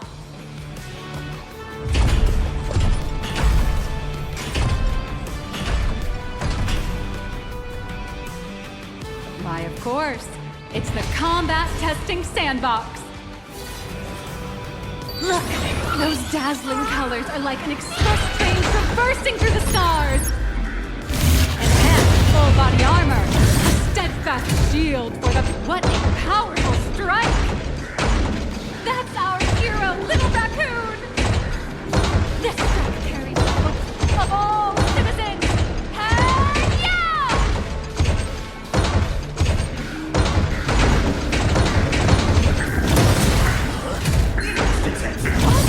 Our hero got blocked by an illegal building! City, what are you doing? No choice left. Smash it to pieces, hero! Just focus on dealing with the city's crisis and let Madame Pearl worry about the compensation.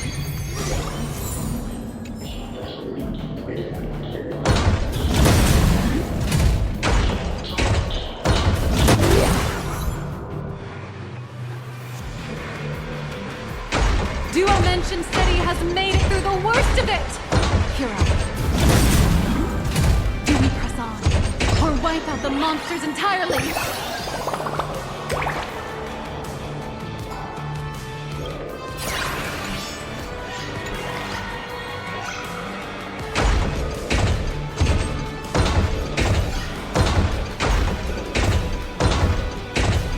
The monsters that were hiding here seem to have been reduced to nothing.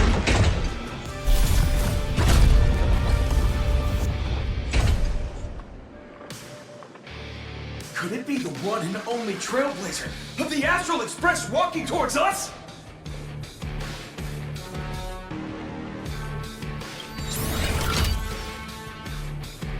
Galactic Baseballer! We've been expecting it. Although the giant shadow crisis in Dimension City has been dispelled, the real battle for you and the Daybreak Squadron is only just beginning! As the old and new generations of superheroes, you will face off here to determine the victor!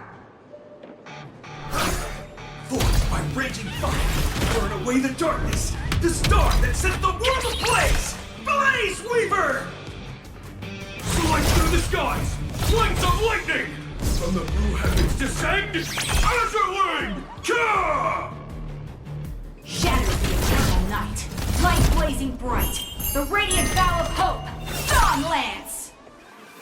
Cut through despair, unyielding blade of steel, edge that never fades, Cinderborn! You can do it, friend! Darkness wanes, and dawn awakens! The Daybreak Squadron arises!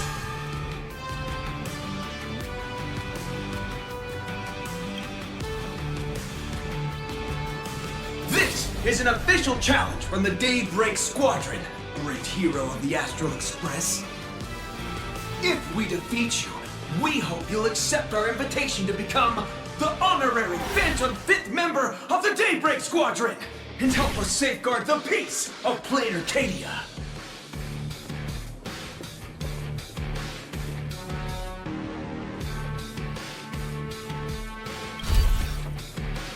Ha-ha! I admire your confidence. Hey, Greg, didn't you have something to tell your hero? Now's your perfect chance!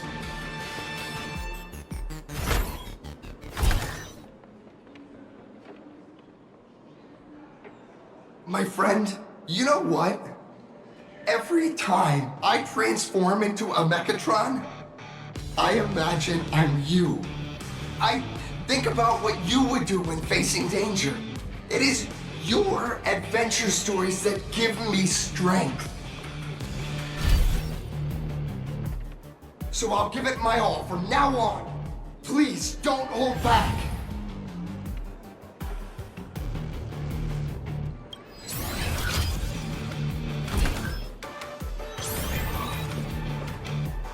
Now then. Let's settle this on the horizon, where the Vengeance Moon rises! Let the two of us see what you're made of. Come on! One and only Trailblazer! Too slow! Leave it to me! My turn to shot!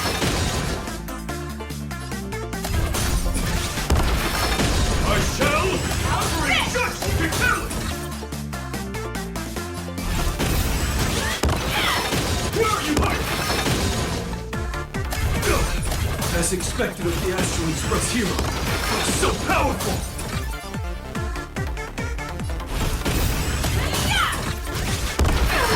Leave it to me! Boss, Gray, I'll leave the rest to you! The honor is mine to cross blades with you. As heroes, we'll never back down! Watch this! For happiness! Leave it to me! Don't underestimate me! And please me! For justice! I can't! This strike contains all my respect! Bring it on! What? Even the invincible little raccoon is reaching her limit? Listen, those are the people's wishes. Power converging as one. That is limitless possibility! Everyone's wishes! I've received them all! Teach me your ways! For happiness! Trailblaze Infinity! As you make me!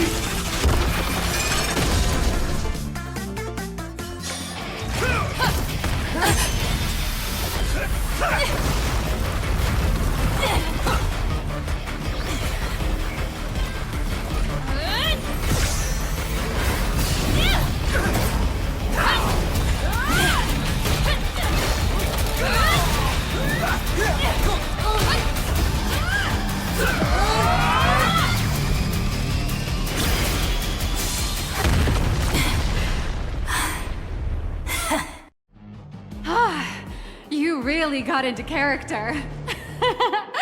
That was some great acting. Huh? Were we just fighting in a film studio? Don't tell me you actually thought you were fighting them in a real city. That ain't gonna happen. Madame Pearl's insurance fund would collapse. It doesn't matter if it was a real fight or a fake one. What matters is your experience. Did you have fun?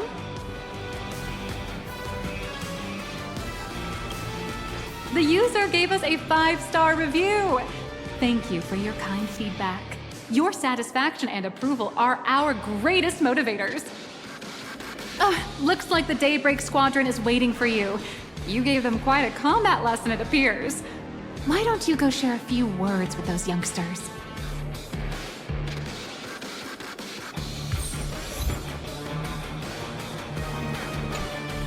As expected of my senior, that was awesome! My life is now complete. Before joining Daybreak Squadron, Gray had always been your fan. That kid knows every story about the Astral Express like the back of his hand. And he's always looked up to you as his role model. Even as his leader, I'm nowhere near as important to him as you are. Huh, what an amazing battle! Well, more than beating you, we were hoping Gray would leave a lasting impression on you. After all, being remembered by their idol is the highest form of praise for a fan, isn't it?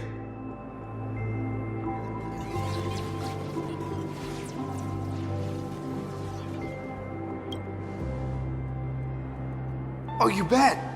Besides my senior. My teammates in the Daybreak Squadron are the ones I trust the most. It's a shame, though. If she really could become the 5th member of our team, our recognition would rise even further. After all, many people still think we're just plain hero. That's only because we haven't done anything truly heroic yet. Don't worry. Given the state of Duo-Mention City, a mind-blowing crisis is bound to happen sooner or later, and that's when we'll get our chance to shine! Ha ha! Yeah, just yesterday, I rescued 5 people from a gas explosion. Hope they recover soon. And spread the word about how awesome Daybreak Squadron is! There you go again, casually saying the strangest things. Like the Astral Express. We don't need to act to prove something so long as we stay true to our own path. Sooner or later, Daybreak Squadron will be recognized by everyone. Silly you. Is the Astral Express all you ever think about? Why don't you just go join the Express as one of the Nameless? Come on. Don't make fun of me. I'm still just a rookie. How could I possibly be worthy of boarding the Express and fighting alongside seasoned veterans?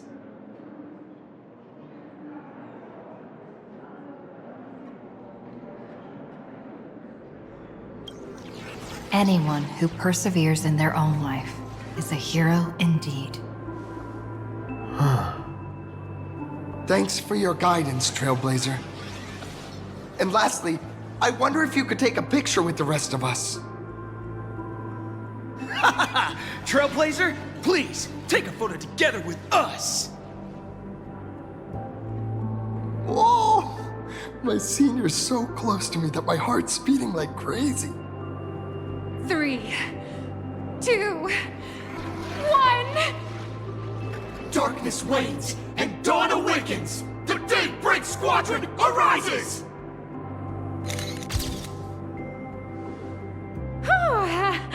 Time's about up. We should meet with Madame Pearl now. Oh, right.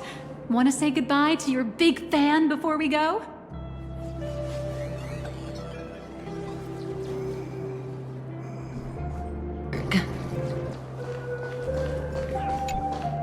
Blue, yellow! You guys were amazing back there! If we record this for promo material, we'll definitely get a ton of new followers! If only we could have beaten the Nameless! We were actually so close during that Mechatron fight! What are you talking about? There's no way we could have beaten the Trailblazer. Well, it's not entirely impossible, I'd say. Ever since I converted, I feel like both my mind and body have become so much lighter. Gray, you really should join us and do the same. Gray, being a masked hero means facing all kinds of dangers. You'd definitely feel pretty bad if you couldn't contribute your strength to the team when we needed you the most. Oh, looks like your idol's here to see you. We'll wait for you backstage. Gray. Senior?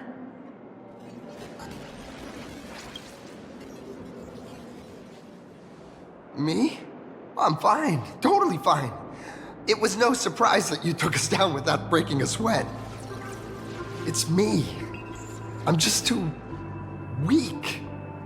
I'm always hesitant, whether in combat or dealing with life.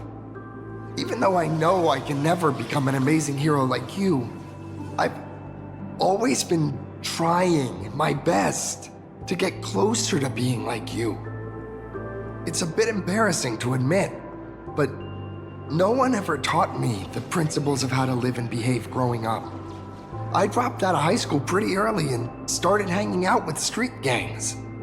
Every time I threw a punch to intimidate someone, I thought I was being a hero. But when I saw how scared those people were, I had this nagging feeling that maybe I was doing something wrong.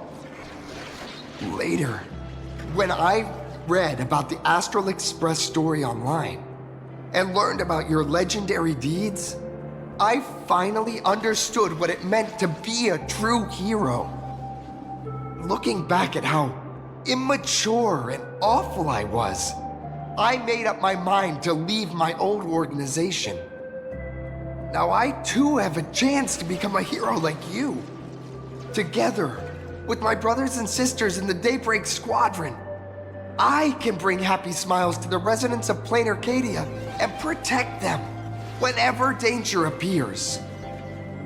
But I'm just too weak. I don't have the immense strength like the Express Nameless. I don't even have any special talents. Maybe I've chosen a path that doesn't really work for me.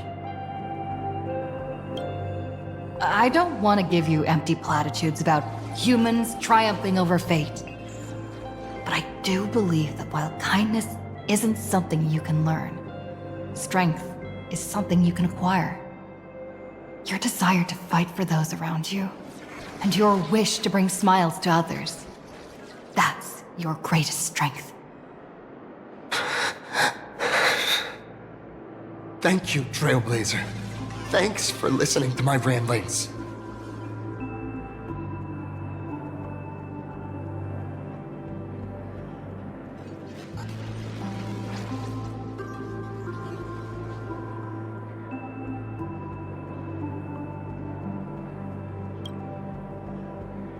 Could you please sign that famous line?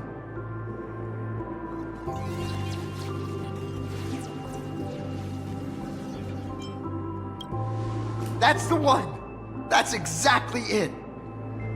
Rules are boundaries, and anyone who pushes beyond those boundaries becomes, in a sense, one of the nameless.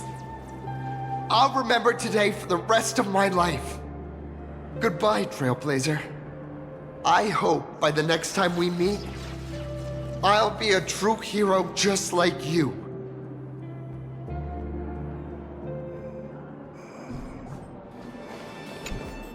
Well, that about wraps up today's tour. After seeing everything, what do you think? You're only realizing that now. That's your greatest advantage in joining the Phantom Moon Games. A story that's already spread far and wide.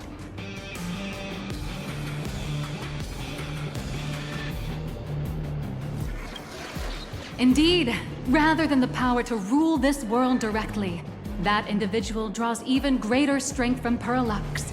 The stories and dreams spun by this enterprise are capable of steering the future of Plain Arcadia and of serving as the cradle for new Imaginae. Madame Pearl is waiting for you at the top of this building to discuss matters regarding the Phantom Moon Games. Let me give you a little reminder. The rules of Phantom Moon Games have never required any competition between supplicants. As an IPC employee, I've said far too much. Your friends are waiting for you in the hall. You should go meet up with them. Don't keep them waiting too long.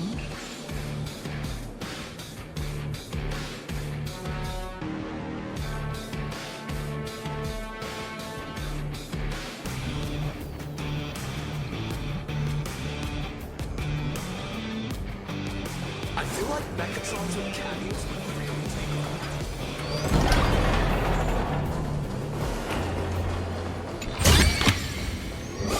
Over here! Over here! You watched Daybreak Squadron too? Mr. Yang and I watched the whole thing on the screen! Not only did you assemble the Mechatron and give autographs to your fan, but you also got to live out your superhero fantasy. Did you have fun?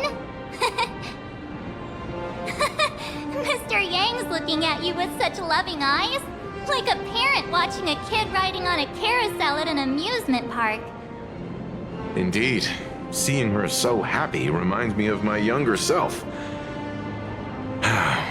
Those were the days. What are you talking about? Mr. Yang, you're still as young as ever. Oh, right. We've been wandering around here for ages and seen everything there is to see. What's this Madame Pearl really up to? I understand everything she wanted to show us. There are just a few questions I'd like to confirm with Miss Nihilux. Miss Nihilux? Wait, where did she go? Ah, there you all are. We've been looking everywhere for you. The Secretary's office sent Agent Feld here to keep you company while you wait, but he said he couldn't find any of you.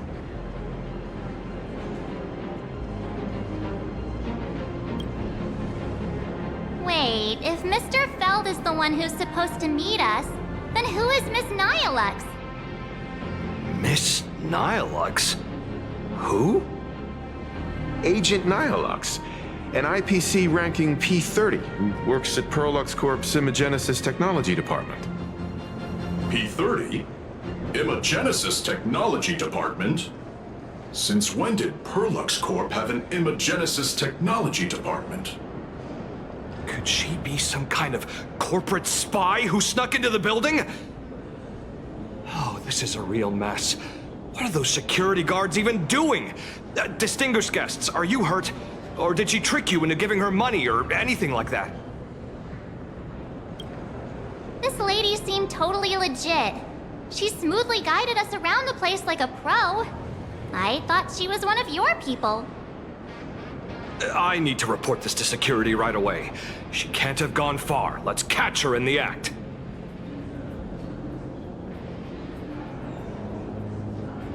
Thank you for your help. Astral Express crew, Madame Pearl has been waiting for quite some time. If it's convenient, shall we head out now? I'll show you the way. Please inform Madame Pearl that the 3 guests from the Express will arrive shortly.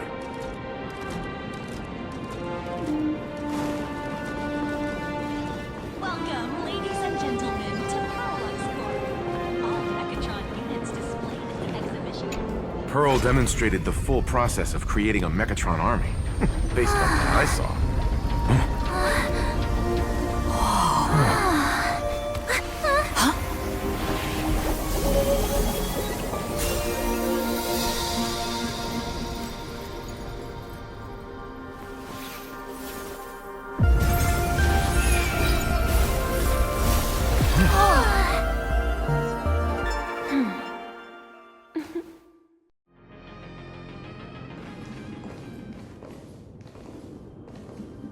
Hello, guests from the Astral Express. Nice to see you again.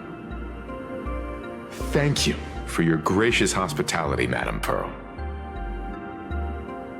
I understand there was a minor incident in the lower lobby involving someone impersonating a Perlux employee. I hope it didn't spoil your enjoyment. We're fine. Don't worry about us. But how are things with you? Did you lose any valuable tech? Blueprints? Or top-secret information? No, Perlux's data firewall remains untouched, and all assets under security network surveillance are intact. The only change is an additional expense claim under my employee ID. Never mind. I can make a preliminary assessment that this was the result of someone's momentary impulse. Lately, mishaps have been piling up, like dark clouds before a downpour, casting shadows of uncertainty over my plans. Could you be referring to the Herald of Death? 33 citizens were found dead in the Dovebrook district. In addition, an IPC specialist assigned to negotiate the purchase of a Mask of Elation died in an unexpected incident. This party has made overt threats to public order and is clearly challenging the IPC. My intuition tells me this is only the beginning. Managing capital and managing a corporation share one thing in common. That is, an aversion to risk and a pursuit of stability. And I bear both responsibilities. As the executive officer of Plain Arcadia, I bear an inescapable responsibility for the safety of this world. As one of the 10 Stonehearts, I hope to bring the Phantom Moon Games to a swift and safe conclusion. Rather than staging another dangerous battle, like what happened at Graphia Academy, I hope the supplicants can show the people of this world miracles of joy and happiness, instead of sorrow and rage during the Phantom Moon Games. Therefore, I'd like to hear the Express's request. Trailblazer, please, tell me. What's your ultimate goal for joining the Phantom Moon Games?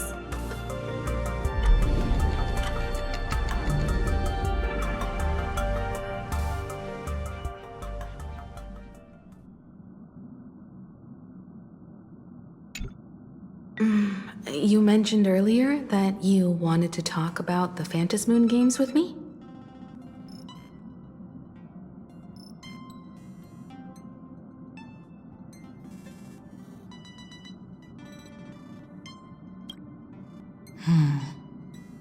I'd like to talk about our ultimate goal for participating in the Phantom Moon Games. Huh. Got something in mind? I think the rules and rewards for the Phantom Moon Games are a little too vague. That's exactly what I thought when I joined the games 15 years ago. These games allow supplicants to do anything, good or evil. As a result, everything that unfolds in the course of these games exists beyond control. What's more vague is what can winners do when they share the power of the elation. According to legends and historical records from Ahatopia, victors typically first witness the manifestation of Aha themselves. They listen to the victor's wishes and grant them permission to use their power. And the applications of this power seem to be boundlessly vast. When faced with countless choices, the situation becomes even more thorny than having no choice at all. Sometimes I wonder, if we had agreed to become the leader of the Anti-Destruction Alliance, how would this trip have turned out?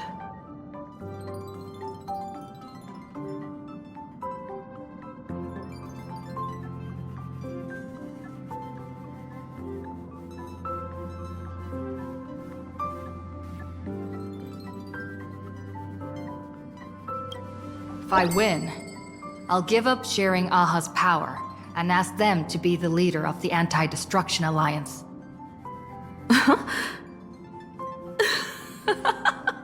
That's such a hilarious idea. I can totally picture it.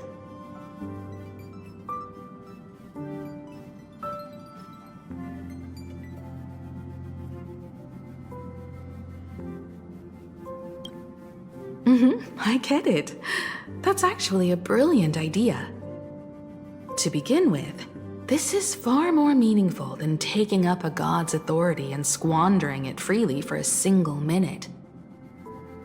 Secondly, placing an Aeon on the righteous cause of opposing the universe's greatest threat is something neither the IPC nor the god itself could reasonably object to.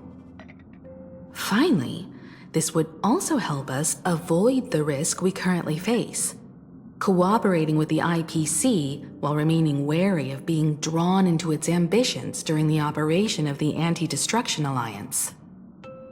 If we handle the negotiations well, perhaps Aha could stand behind the Astral Express, just like our cooperation with the Xianzhou, where we could maintain distance from one another while offering support from afar. The only question is, will Aha agree? Don't worry about that. From what I know about them, they'll agree. What kind of god of games would they be if they broke their own rules? Besides, they still owe the Express a debt.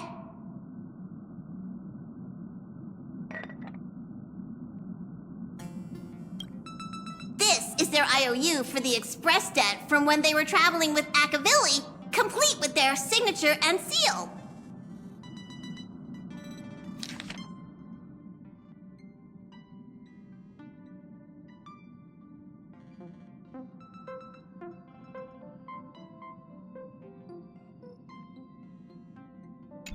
messenger, use this to blackmail them. That one will definitely give in to your demands. Probably.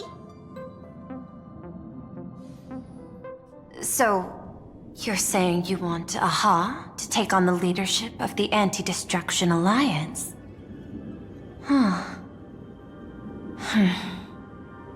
Logical extrapolation. Failed. Success rate indeterminable. This peculiar proposal nearly brought my thought process to a halt. This request is far too lacking in structure, yet within an irrational context, it seems to conceal a certain kind of logic.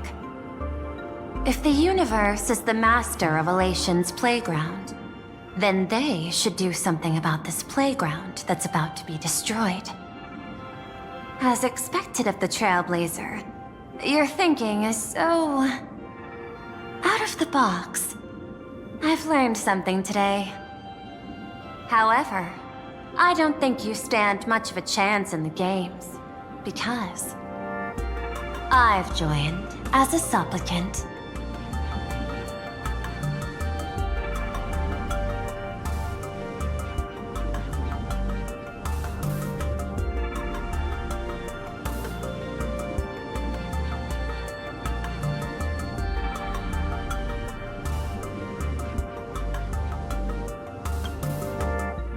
Not a single rule in the Phantasmoon games requires supplicants to engage in combat, so there's no need for hostility between us. Plain Arcadia's administrator is a supplicant? At the same time, she has at her disposal assets of staggering magnitude. What, Perlux Corp among them. With money and power on her side, wouldn't her chances of success be way higher than ours? As I previously proposed to Miss Himiko, I'm willing to cooperate with the Astral Express to ensure the smooth progression of the Phantasmoon games.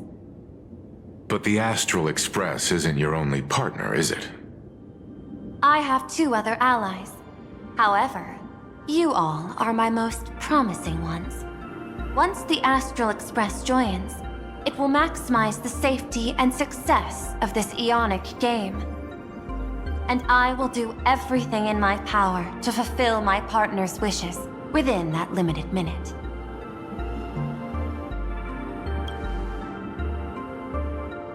As we told you before, our strategy is to become a sail, advance and retreat together. The Astral Express is not a lone supplicant, since we have our own allies in the games. An ally like Sparksy? It's true that you defeated her and took her mask, but given her typical decision-making style, Sparksy isn't exactly what you'd call a reliable ally.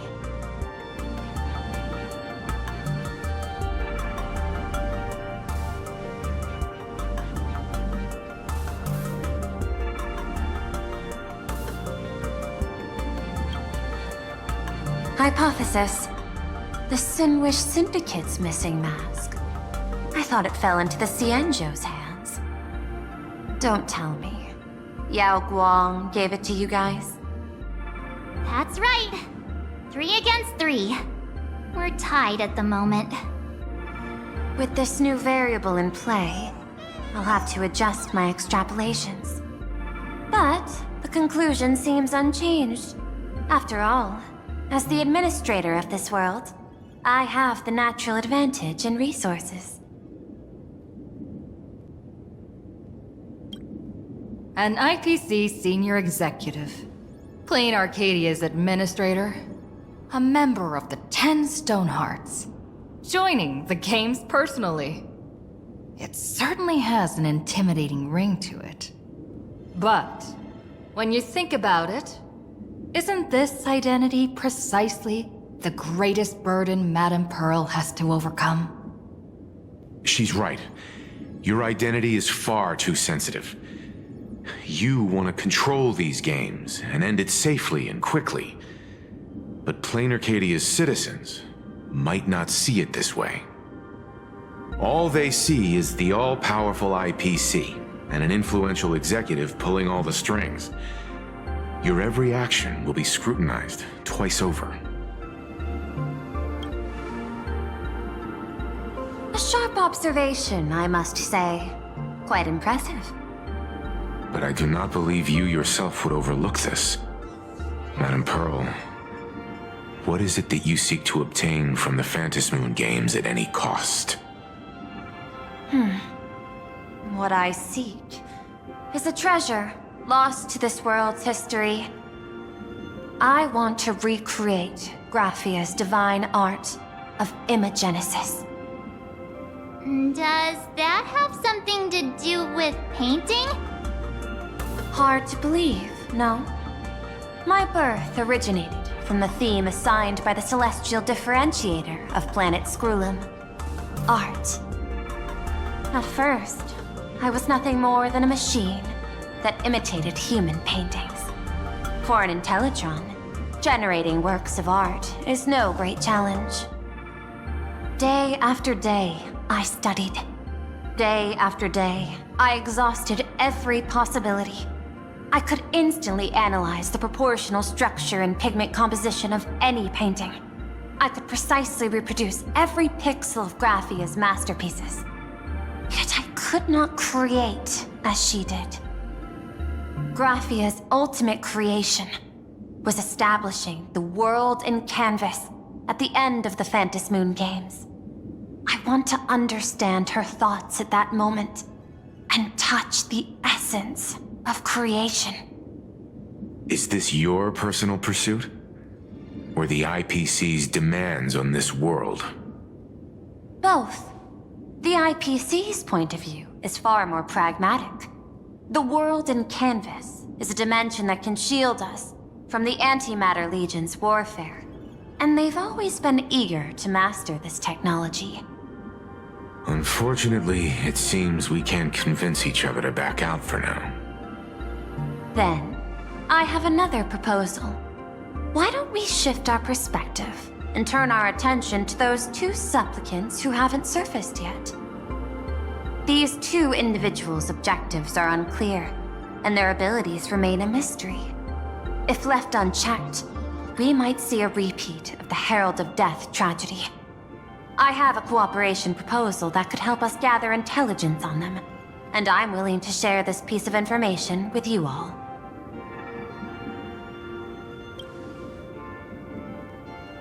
That is correct. But all you need to do is sacrifice a tiny sliver of your reputation. Before we move on to the details of our cooperation, would you like to take a short break and have some tea to wet your whistles? Or shall we continue?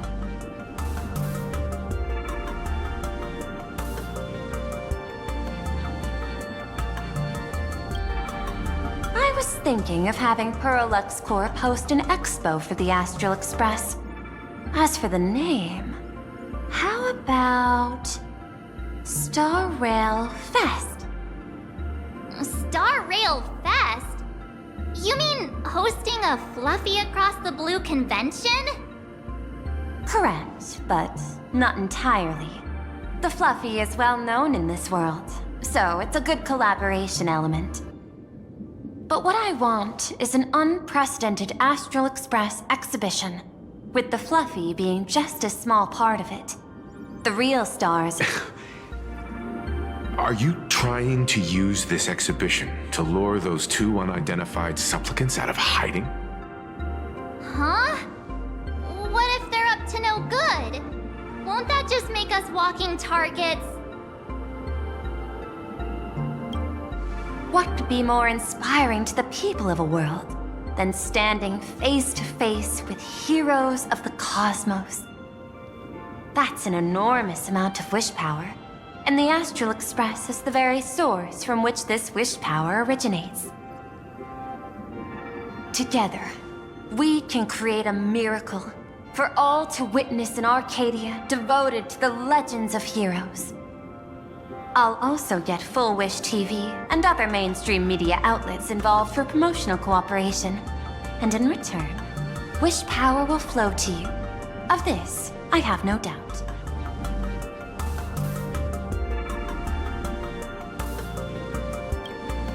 A wise choice.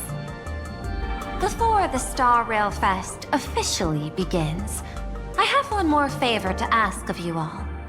I'd like the Express crew to pay a visit to Blurry QR Colt, the original author of Fluffy Across the Blue.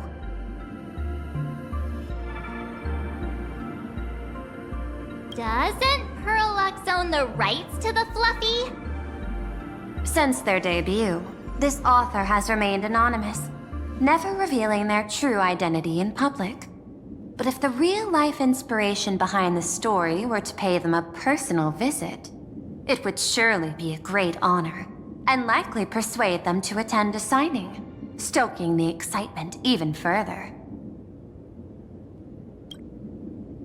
Now that we've reached an agreement, I'll leave it in your capable hands. My secretary will be in touch to keep all parties apprised. By the way, before you leave, please accept this small gift as a memento of our first collaboration.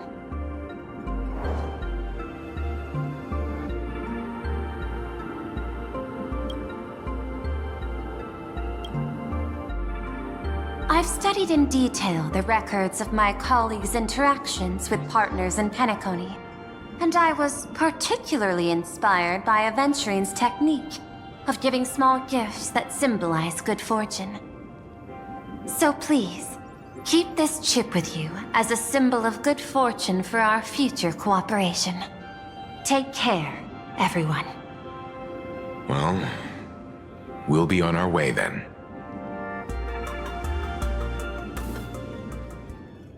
As your private detective, I must warn you that a grand exhibition of unprecedented scale would make for a perfect opportunity to reenact the blood-stained games. I understand. That's why I have a mission for you. Protect the Nameless at Star Rail Fest. You actually think they would need my protection with their strength? Don't tell me your extrapolations predict even bigger trouble ahead. Hidden beneath each extrapolation, tiny signals of unease keep bubbling up to my thought interface. I must be thoroughly prepared for whatever may come. Now that you've taken up the mask, let's talk about payment. What do you want? The same as always? Money? Before we talk about payment, let's discuss the Herald of Death. Although the Department of Aberration Defense sealed and destroyed all records of the Bloodstained Games, I still managed to uncover some unusual leads. After the Herald of Death incident, the victims' families collectively received compensation so massive it could fill any gaping wound. So, I figured, maybe we could find some leads by looking into official Plain Arcadia expenditures. But here's the interesting part. This item was nowhere to be found in that year's public financial report. Care to guess whose books this money went through? It was you, the omnipresent IPC. To be precise, it was the IPC's technology department that paid this astronomical compensation.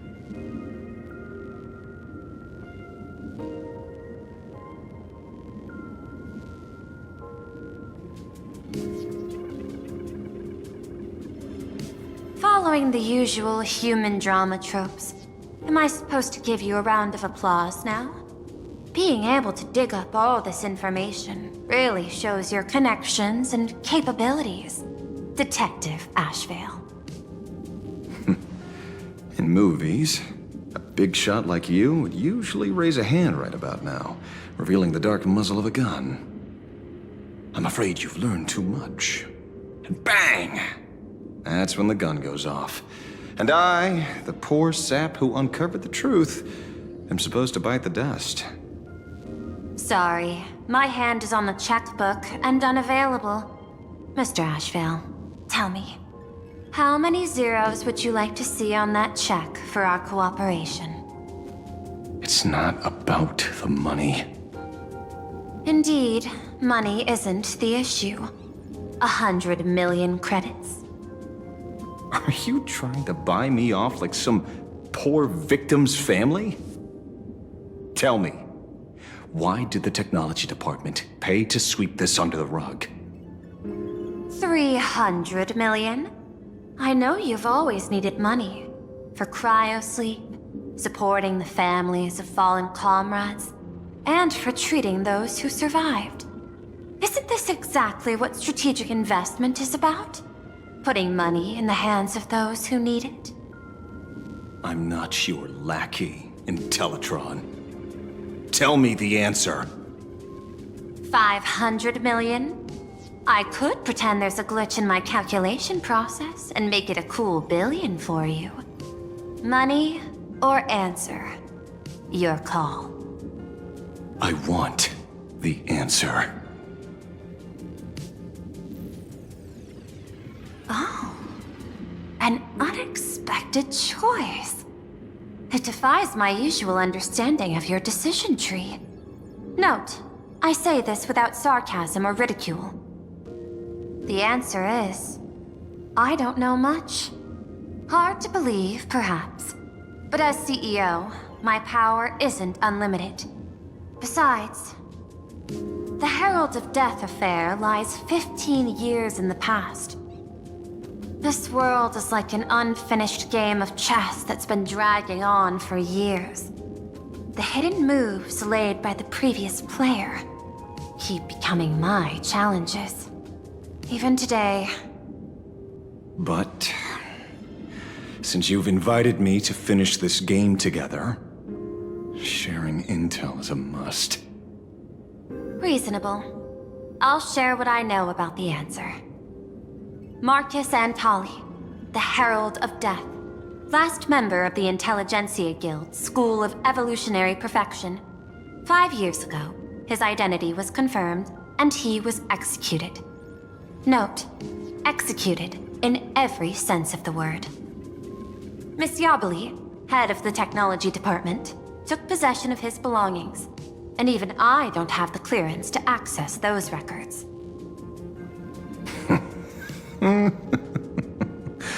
No wonder. So, that guy was practically IPC personnel, give or take. That also explains why the technology department shelled out the compensation. Yet, the method behind this latest killing is identical to the one from years ago. If the Herald of Death is truly dead... A serial killer coming back from the dead is the least of our worries. Even if a serial killer does come back to life, he's still just a serial killer who's been shut out of the Ionic game. What's more concerning is this. Someone wants to exploit the legacy of the Herald of Death.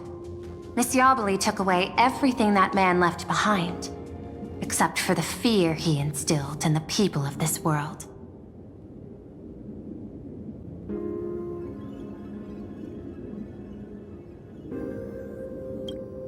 And during the Phantasmoon Games, not only can miracles trigger wish power, but fear too. Based on my extrapolations, the appearance of this new Herald of Death might mark the beginning of the festival spiraling out of control. No wonder you're in such a hurry to end the games. Mr. Ashvale, I've always respected you. But right now, I need to rely on your strength even more.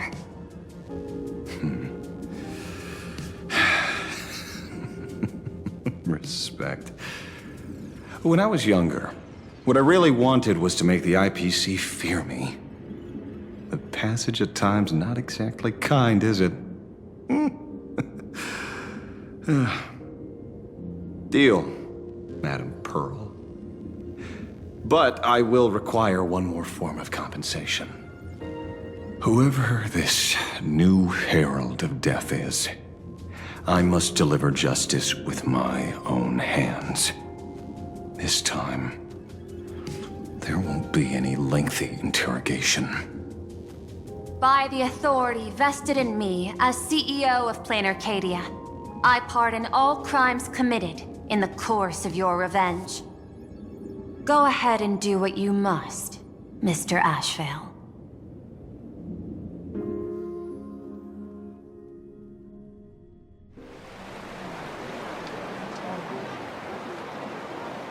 My friend, I don't blame you, but I'm done being a breathing dead weight. So do me a favor and pay me back for that drink with this bullet. Just do it, you coward! Let me die as a Galaxy Ranger before I turn into a monster of abundance! Bana, shoot me. I beg you. My Skybo above. May you have a pleasant dream. Not knowing who you are, not knowing why you exist here, that isn't life. In ancient times, humanity's daily goal was to obtain 2,000 calories of food. Humans back then knew they were just one member of the animal kingdom. They understood why they migrated, hunted, gathered. But now, in an era where you can get food delivered to your door with just a tap of your finger, effortlessly achieving that 2,000 calorie goal, humanity has lost its way like never before. Tell me, will the Phantasmoon Games bring a new direction to this world, Ashvale? What's wrong with getting food with just the tap of your finger? Don't tell me you want to go back to the days when everyone was starving and at the mercy of the harvest? 2,000 calories are pointless, but just for survival. It's the goals beyond 2,000 calories that define humanity. And the Phantasmoon Games holds up a mirror to humanity, allowing them to see their truest selves. I'm just a detective. Ask me such a profound question again next time, and I'll charge extra. My apologies. I just heard you joined the Phantasmoon Games and couldn't resist asking for your thoughts. You've met Madame Pearl, huh? She dumped this hot potato of the Herald of Death on me. On us. Judging by your expression, it seems less like a hot potato and more like a sweet fruit. Because I have a lead now. I think the key lies in the word copycat. To prevent copycats, you kept the Herald of Death's modus operandi from 15 years ago under wraps, which means... There's only a few people who could reproduce this killing method with such precision. The investigators from the Security Bureau and the Department of Aberration Defense at the time, and those directly involved in the Herald of Death case. Detective Kuchiba, I've heard that you've devoted considerable time to researching the crimes from the Phantasmoon Games. So, I'm the prime suspect now. Is that it? Just a bit of minor deduction. After all, murderers always love to return to the scene of the crime. Isn't it coincidental that you happen to be standing right before my eyes? That's not deduction. It's a conjecture at best. As for investigating those two categories of suspects, we've been doing that for a long time already. It's been 15 years. The relevant people and the victims' families have all gone their separate ways. Tracking them down now won't be easy. Yeah. After losing their loved ones in such a cruel way, their hearts were shattered. Many couldn't bear to stay in Dovebrook District and chose to move away. I remember seeing that in the case files you sent me. They even formed a mutual aid society for the victims. I wonder, after all these years, have they managed to heal the wounds in their hearts? Maybe they have. After all, they go by a new name now. The Research Society of Happy Smiles. Ah, you mean that charity with the slogan, Healing Smiles, Healing Arcadias? Before he died, Costide mentioned that group to me. He said quite a few young people in the gang left without looking back, just to join them. So I thought, maybe we should start by looking into their rivals. The Research Society of Happy Smiles, huh? A charity that helps people escape their pain and find happiness, offering free counseling, medical care, all of that good stuff. Sounds like they've turned over a new leaf. How could you call them rivals to the underworld? I dug a little deeper into them, and found something interesting. You mean your monkey dug up something interesting, right? Okay. Mr. N dug up something interesting. Have you heard the name of the sponsor behind the Research Society? Her name's Full Wish. That name rings a bell. Wait, isn't she the boss of Full Wish TV? I think she was one of the survivors of Graphia Academy too.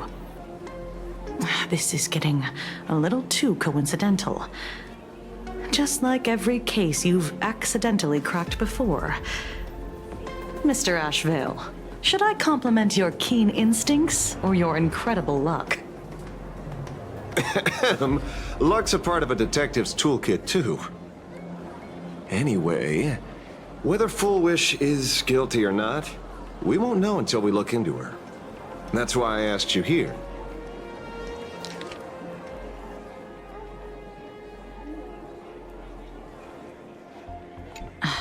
Dovebrook District New Life Project. Public Recruitment and Mental Healing Seminar at the Research Society of Happy Smiles. And she's the speaker? Holding a seminar at a place meant to bury past trauma. The very site of 2 bloody incidents. Miss Fullwish's audacity is certainly impossible to ignore. So what are we waiting for? It's time to drag Dovebrook District's old skeletons out into the light. Are you talking? Yeah, I'm almost there. I want more happiness.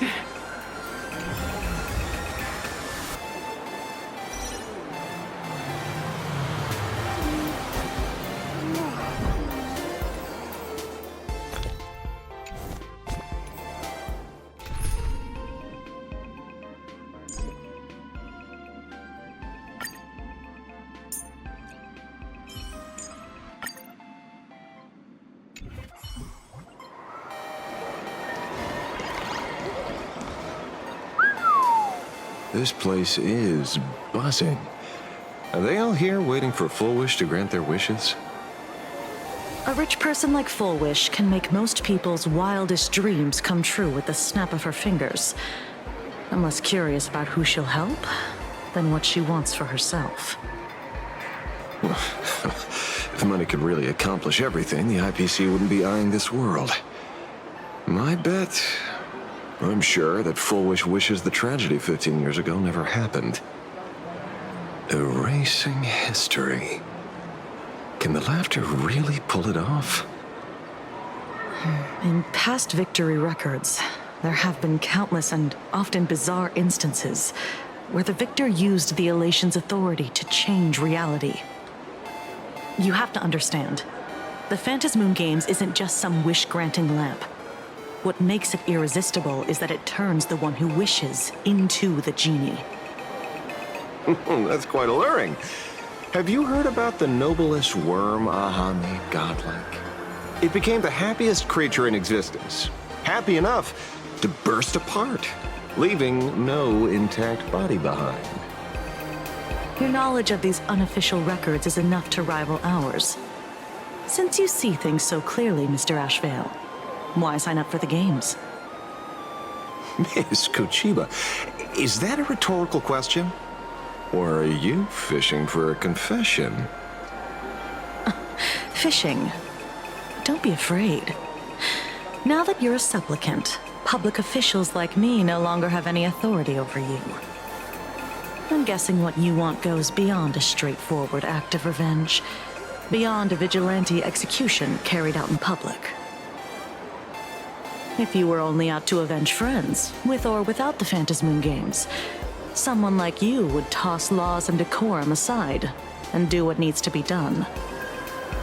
So tell me, Mr. Ashvale, what do you actually hope to get from the games? Consider it a mystery.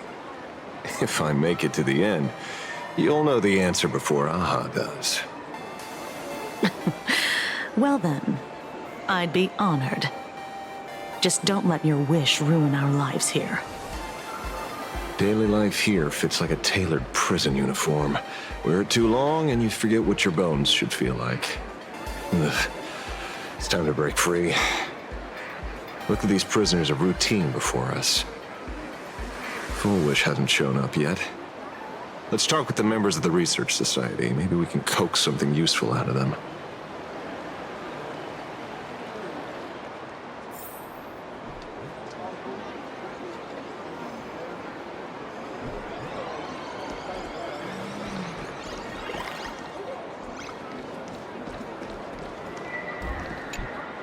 I got called into another chat with the boss today. Never thought he'd care about me this much.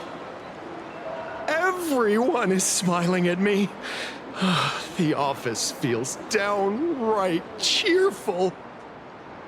These days, I go home, change my baby boy's diaper, help my daughter with her homework, prepare tomorrow's lunch, and clean up the house. It's hard to describe how satisfying that feels.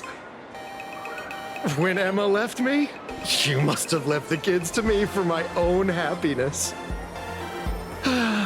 When I look back, I realize I was someone who had it good, and I never understood how lucky I was. Right. All thanks to Miss Foolish.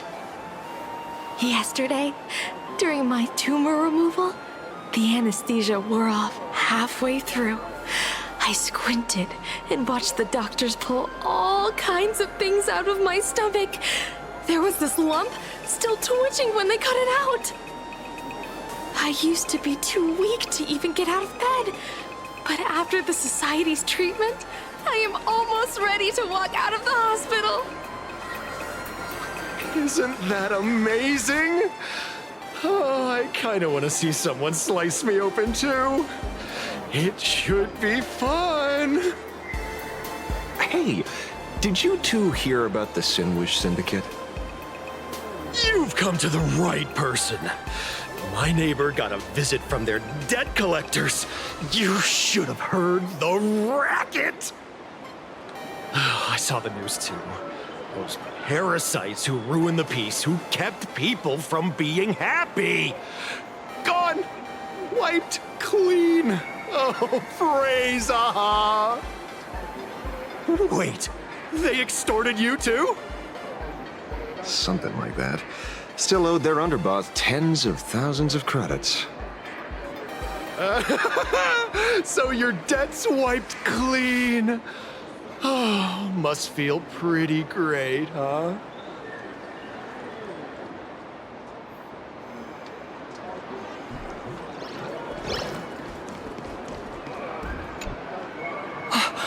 Oh, we meet again.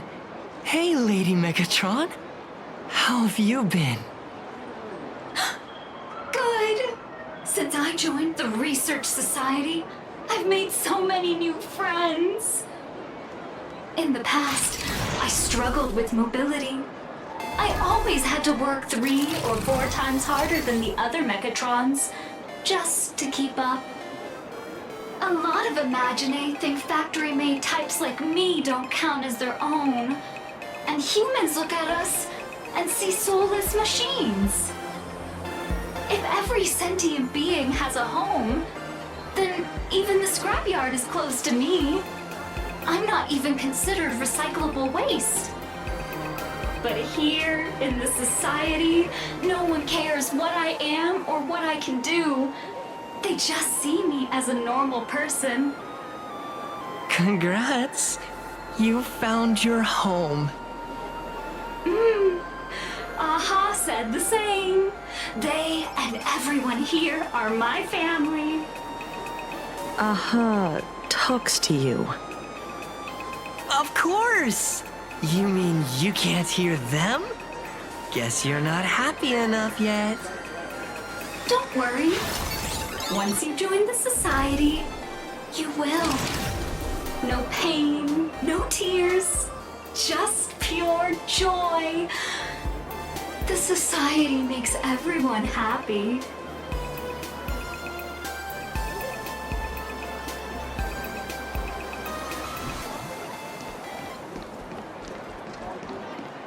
Looks like it's about time. If the star of the show doesn't show up soon, the crowd's gonna burst with anticipation. Everyone, please make some room for Miss Fullwish.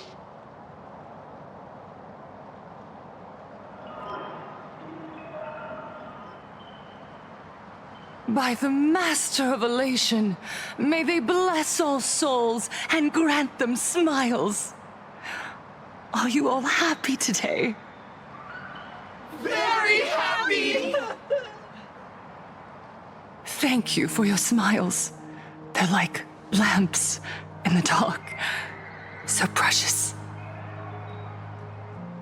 But before we celebrate the elation, let me share a memory drenched in tears. It once dragged me into the abyss. Yet, it also taught me what the elation really means. As you all know, 15 years ago, during the Phantasmoon Games, the shadow cast by the Herald of Death swallowed this place whole. That day, I lost my parents, my classmates, and the others. The morning greetings, the little daily chatter, all went silent under that crimson dusk. After that, for a very, very long time, all that remained of my world, a door shut tight, a room steeped in silence, and a wound in my heart that would never heal. Just hearing the words, Herald of Death, made me shake uncontrollably. I even once thought the only escape was to follow the dead and leave with them. Back then, I was just an empty shell, breathing, beating, but lifeless inside. And just as my soul was about to fade away, an old lady from the Mutual Aid Society knocked on my door. She didn't offer empty words of comfort. She just looked me in the eyes and asked, "Child, would you try stepping outside this door?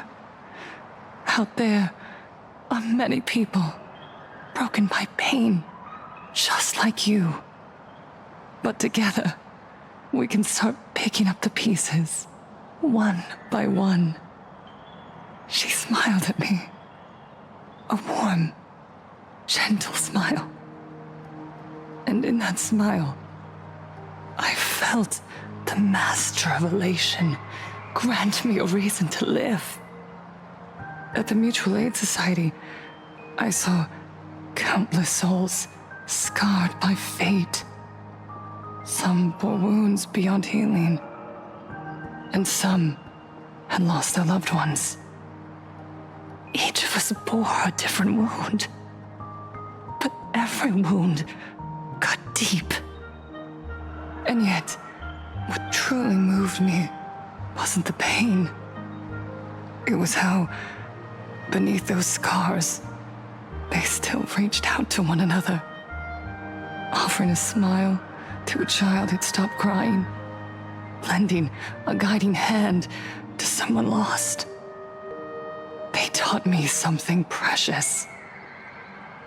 Pain can destroy a person, but the wish to bring elation to others can spark the fire of rebirth. That was when Aha's voice echoed again in the silence of my heart. The smiles passed from one another through mutual aid is Aha's most precious blessing. does not belong only in the small room of a support group. It yearns to illuminate hearts lost in darkness. Each time we share a true smile, it's as if we hear Aha's voice. And when that voice rings out, all suffering fades, all pain is healed, and everyone knows what true happiness feels like. That's why the Research Society of Happy Smiles was founded. I will share this divine smile with all of you. Oh, no more sorrow!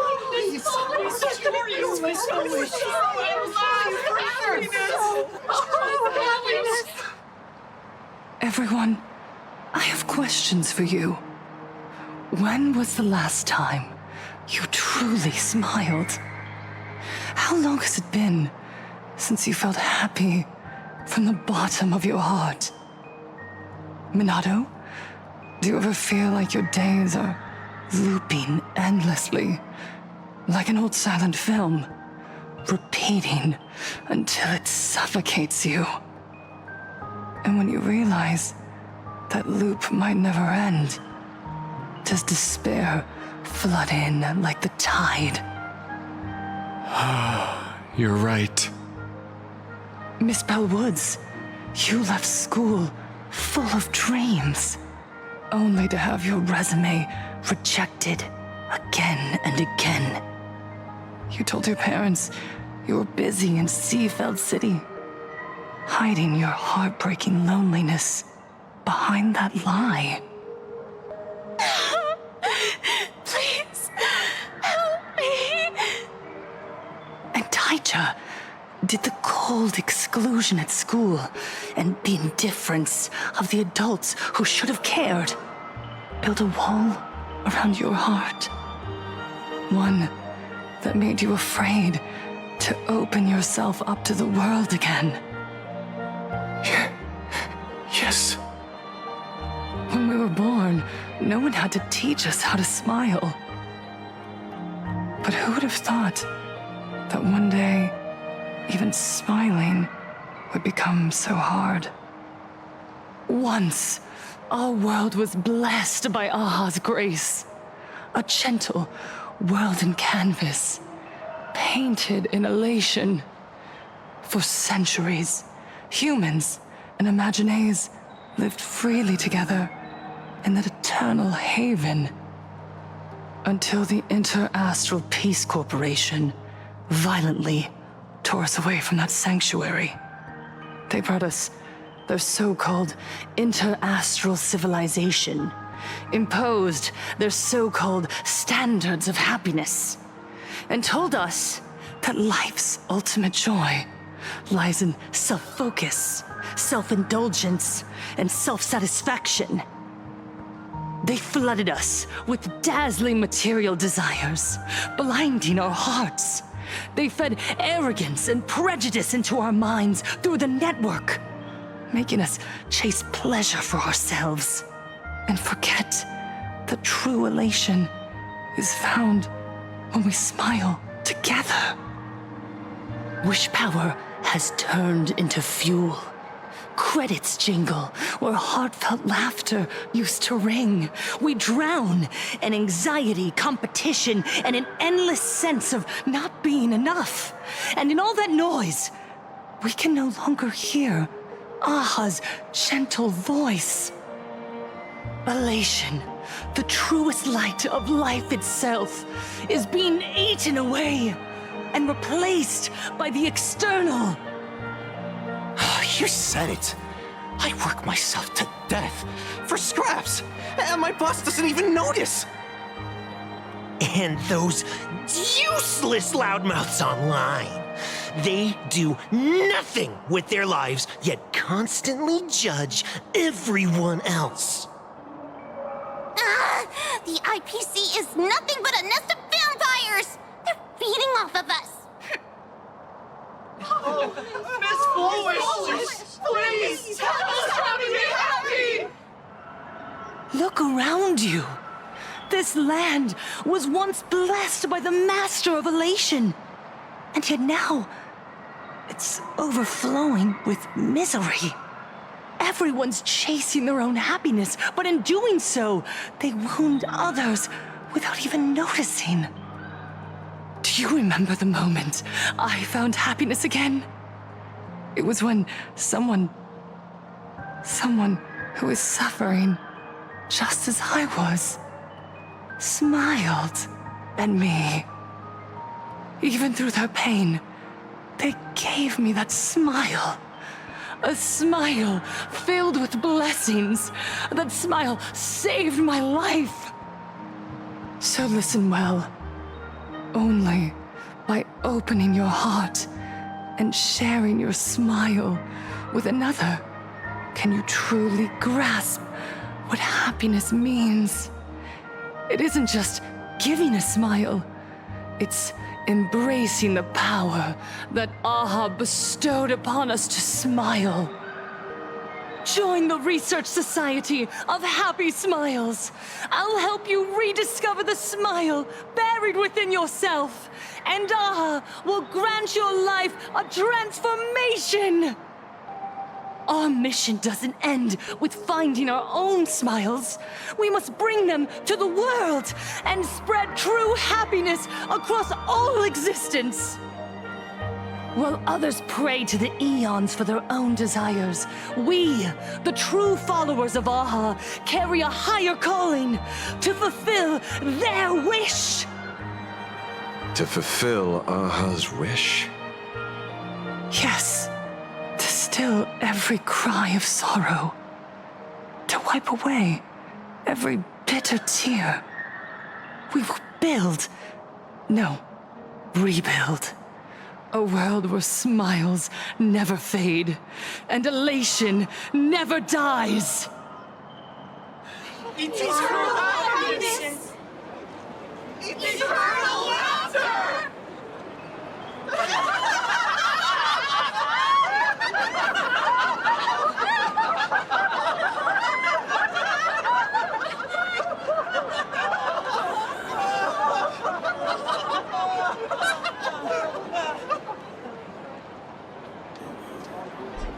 The speech is over. What's your take, Detective? She's so far.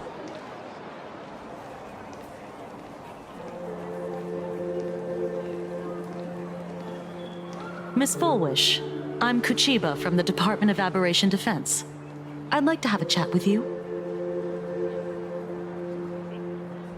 Ah, I see. You're here about the Sinwish Syndicate case, aren't you?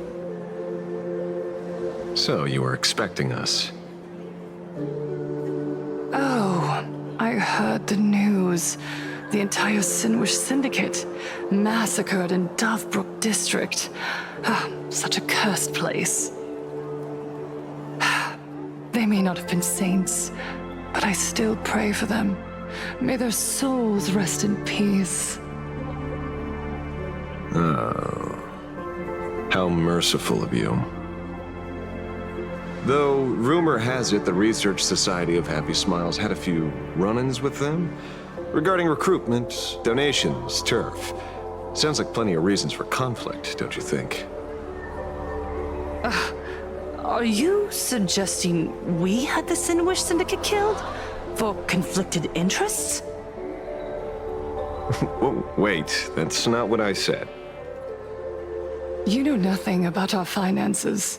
Every expense is covered by a charitable foundation established with the compensation from 15 years ago. We don't need a single cent from our members. When I heard about this tragedy, I personally allocated relief money for the victims' families to keep order and peace in Dovebrook. Tell me, Miss Kuchiba, someone copied the Herald of Death and slaughtered dozens. What will your Department of Aberration Defense do this time? We never released that detail. How do you know someone's imitating the Herald of Death?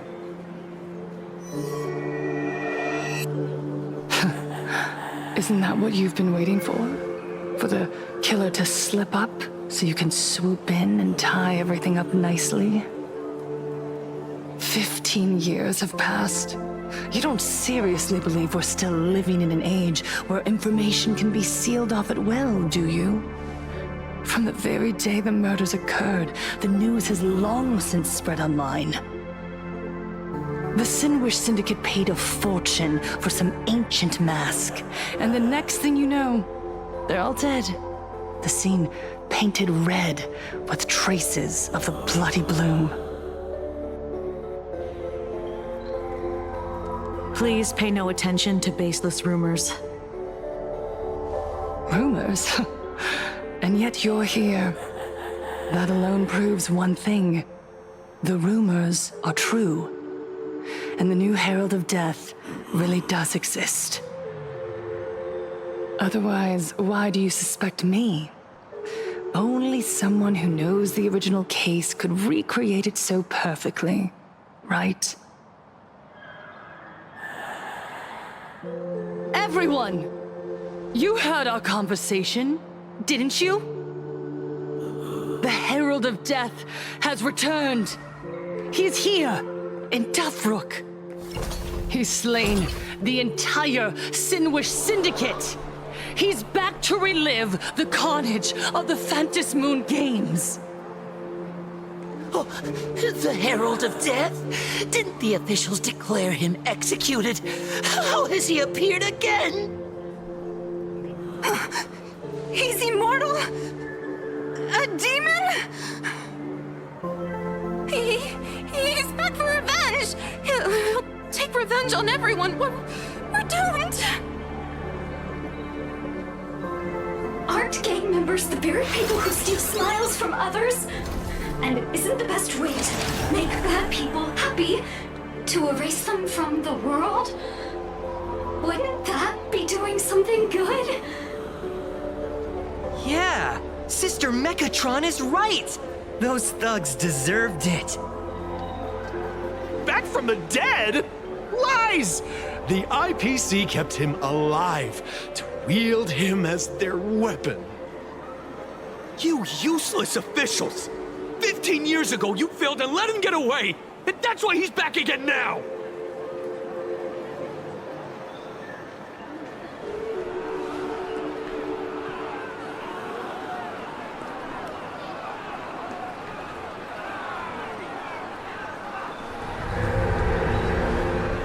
Everyone, there's no need to panic.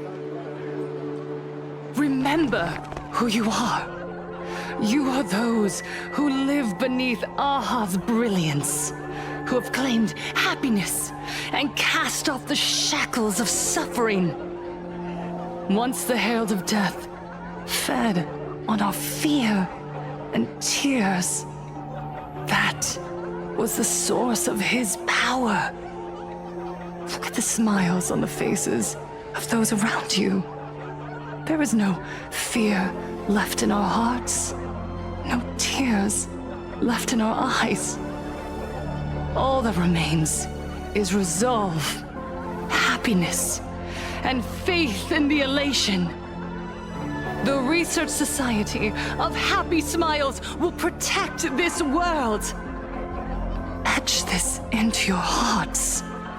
The happy do not die, for even death cannot touch a heart filled with happiness. What's going on? There's something very wrong about this woman.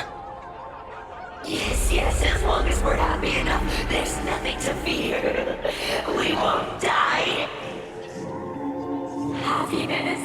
Happiness is our weapon. Happiness will destroy the Herald of Death. Happiness will save this world. Operation Spread Happiness. Let happiness infect everyone and spread to every corner of the sky. Make the Phantom Moon smile. Make Lord Aha laugh until they cry for us. Infect the Phantom Moon with happiness. Happiness. Happiness.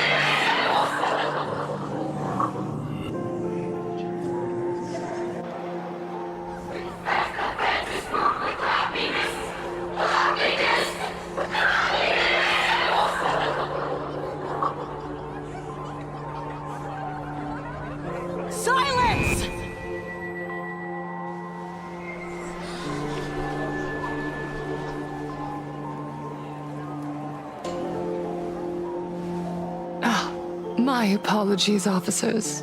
I can't provide anything useful for now, but rest assured, I'll cooperate with any investigation from the Department of Aberration Defense or the Security Bureau. And of course, I'll fulfill my civic duty. Whether it's the newly emerged Herald of Death or the various upheavals surrounding the Phantasmoon Games, the Research Society of Happy Smiles will handle them appropriately. What we protect is the future and the smiles of plain Arcadia. Or perhaps, after all this, you too have felt that yearning within your hearts. Would you like to join us to embrace eternal happiness? I'll pass. But I've got a feeling we'll meet again.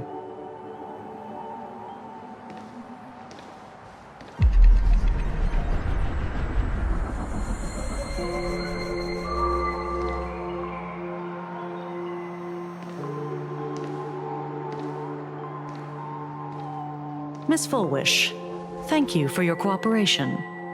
Hopefully, next time we meet, it won't be like this. May the Master of Elation watch over all and bless you with the everlasting smile.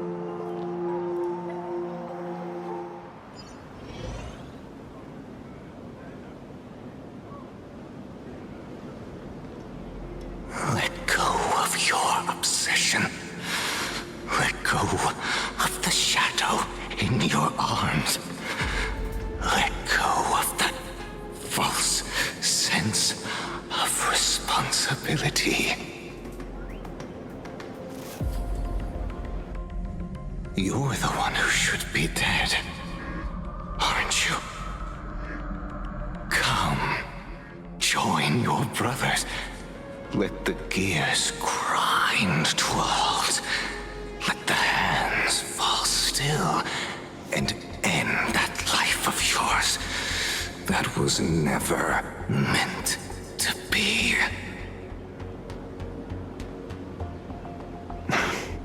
Sorry. That day will come. But for now, there are more important things I must do. What did you say? Nothing. Never mind. Looks like Fullwish is a much slyer fish than expected. The bait was there. But she ignored it. And instead, she stirred up a whirlpool. Quite the opposite, actually. Not only did she take our bait, but she also flat out told us she couldn't care less about the hook. Was there something I missed? The bloody bloom mark from the Sinwish Syndicate massacre. How did she know that detail? When we specifically obfuscated it with special mark, even in our internal reports. She broadcasted this information word for word, and even used it to stir up public sentiment, scattering it across the place like tossing blood-soaked feed into a fish pond. Now stopping the rumors from spreading will be even harder. Well, maybe she has her connections, or maybe she made a lucky guess as one of the victims. Regardless, she's right about one thing. Trying to stop something from spreading today sure is a lot more difficult than 15 years ago. So, Mr. Ashvale, did your lucky radar start blaring when it came to Fullwish? There is something very wrong about that woman. You saw the way she played the crowd, huh? I guarantee you that it had nothing to do with her public speaking skills. She could very well be a supplicant in disguise. Still, this whole run has been smooth to an unbelievable degree. We got our bearings in no time at all. So, let's keep our prized fish in the pond for now. Fullwish is not going anywhere. You're right. It's too risky to make a direct move against a well-respected philanthropist and media tycoon. Maybe we should start with the people around her. There were people from all walks of life at the gathering just now. Workers, suits, students, the elderly, and even Mechatrons. Judging by their crazed enthusiasm, I highly doubt they'd be willing to testify against Full Wish. But I have my ways. Mr. Ashvale, coercive interrogation is strictly against the rules. Please refrain from doing it somewhere I can't... Don't get the wrong idea. I meant an old friend that I spotted at the gathering. By the way, ever watch Daybreak Squadron? It's on Sunday nights at 8. I thought you weren't a TV person. Not me. Mr. N. He watches it. Your monkey's quite the child at heart. Anyway, come on. Let's go get an autograph from our heroic film star.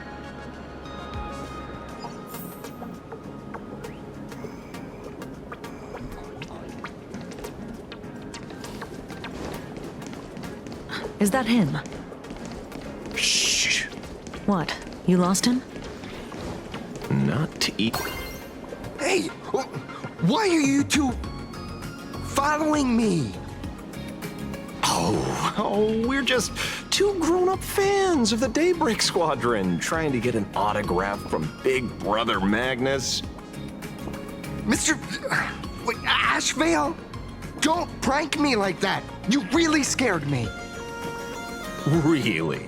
Cinderborn, the peacekeeper of our city, vanquisher of evil fiends, is scared of his own fans? Long time no see, Magnus. You're not here for autographs, are you? I saw you two at the gathering. I don't understand. Why are you investigating Miss Fullwish? She's been nothing but a kind, lawful person who spreads happiness to others. You heard about what happened with Sinwish Syndicate, I assume. Then, was Miss Fullwish telling the truth? The perpetrator left the same signature as the Herald of Death did 15 years ago.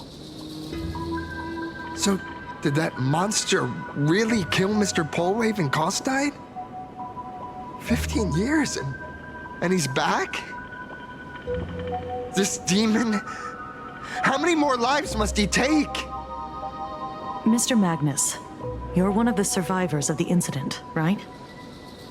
Yes. That monster took my parents that day. But what's the Sinwish Syndicate case got to do with Miss Fullwish? Because that Herald of Death was executed 15 years ago. That's for certain. The Sinwish Syndicate case, on the other hand, has copycat written all over it. And Fullwish is a suspect. So, just because we're survivors, we automatically become suspects? What? Are you gonna interrogate me too? If that's what you want, Miss Kuchiba can arrange for it later. For now, I just want to ask you a few questions about the Smiles Society. It doesn't matter if you have a few or 100 questions. I have nothing to say to you. 15 years ago, I was left all alone in this world. The so-called relatives closed in like a pack of hyenas, their eyes fixed solely on the compensation smeared with my parents' blood. Abuse, deception, expulsion. To them, I was nothing more than a walking money bag, an eyesore, a jinx. It was the society that gave me the chance to live the life I have now. What about the Sinwish Syndicate then? If I recall correctly, they took care of you once. Old Polwave helped you deal with those relatives. Listen, Mr. Ashvale, the debt I owe the Sinwish Syndicate will be paid. I will avenge them as a member of the Smile Society, as well as the Daybreak Squadron. I'll rip the Herald of Death out from the shadows in their name and see justice served. That is my duty. You're in over your head.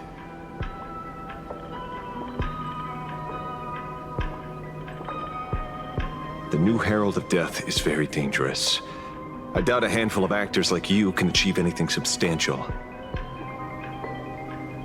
You think we're just a couple of kids playing superheroes with masks, right? Well, you're wrong. My squad mates and I aren't the easy pushovers we used to be, Mr. Ashvale. I haven't had my transformation surgery yet, but I can already power a Mechatron warrior in battle. We are real heroes here. Boys, let's stay on topic, shall we? I just wanted to have a few words about the society. I have nothing to say to you either, Miss Kuchiba. Neither of you are getting a word out of me on this. Well done, Magnus. Your loyalty to the Smile Society warms our hearts. You're following me? Not by choice. These IPC dogs made it clear that they intend to frame Miss Foolish. Oh, we're not going to just let this slide. Would you look at that? The hunters become the hunted. What does it matter? If someone's looking for a beating, we'll gladly give it to them. You have 5 minutes for questioning. So make it count, Mr. Ashvale. They're all yours.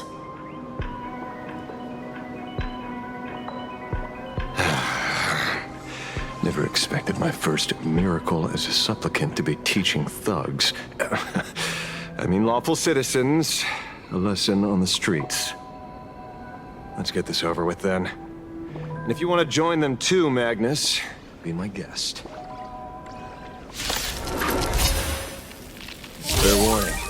I'm out of practice. If you get hurt, it's your problem. Your fists don't hurt at all. Mr. Ashvale, stop! Fight to the death! The dead return! Eye for an eye! Like this! Bloom. Repay! Ill tidings manifest! All will be swept away by the wind. I see through you! Like damage! Ill fate descends! Beneath the waters lies an endless abyss! I'm sorry, Mr. Ashvale. I have to stop you. Hooray, Cinderborn! The bringer of justice! Oh, shut up! Fiddle with holes! Beasts! Slaughter each other! Fight to the death!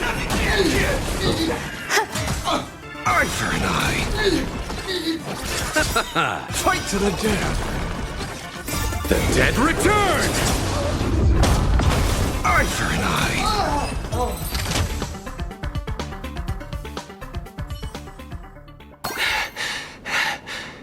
It hurts a little, but I'm happy. There's something seriously wrong with you all. Enough! Are you really going to kill them? What's the matter, defender of the city? Are you scared? This is the real Phantasmoon Games, Magnus. This is the bloody truth under the mask of the Elations game. 15 years ago, at dusk in this city, the Herald of Death tore people apart, one by one. Did he ever stop to ask even once, is it enough? I know you want to make something out of yourself, like the Trailblazer of the Astral Express, and I know you want to catch the new Herald of Death, and crush him like a bug, using the same methods he used against the Sinwish Syndicate. But here's the deal. It's not your duty. And the Eonic game sure isn't a TV show where you get to play the hero and save the day. You mentioned a conversion surgery earlier. Are you saying that all Society members underwent some kind of unknown modification? That figures. I was wondering why these people looked like they felt no pain at all. Humming along merrily even as they bled. Does this have anything to do with the surgery? What? Nothing to say? Fine by me. 3 minutes left. That's long enough for me to question them. Time to hurry and get some answers from these people while they're still on the ground.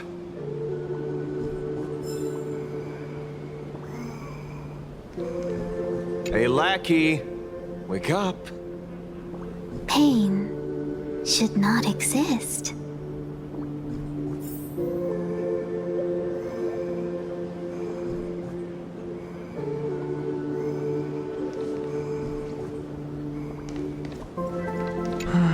Smile. Please smile.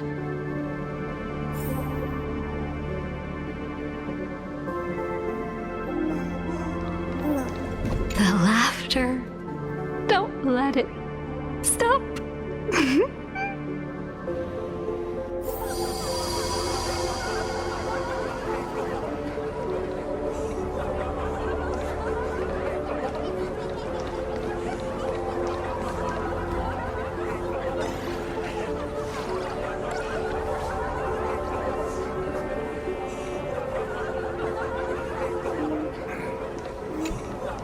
Those who suffer shouldn't exist.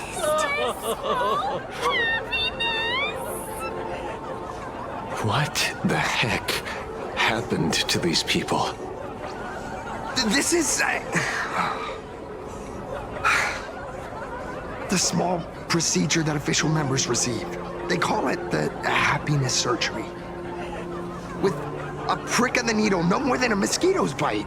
The doctor puts this small thing inside your eyelids, even smaller than a synesthesia beacon, and more convenient. People who have had the surgery say that it soothes all your pain and suffering, past or present. Even your body becomes stronger, and your mind clearer and more focused. A state where you can truly receive happiness. So, you haven't had this happiness surgery yet, right? I'm not ready yet. I've been thinking it over.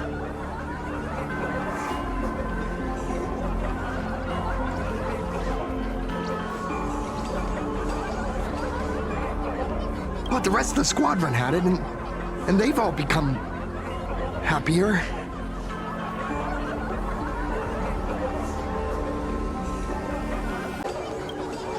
They say it's the necessary step to becoming a true superhero that safeguards everyone else's happiness.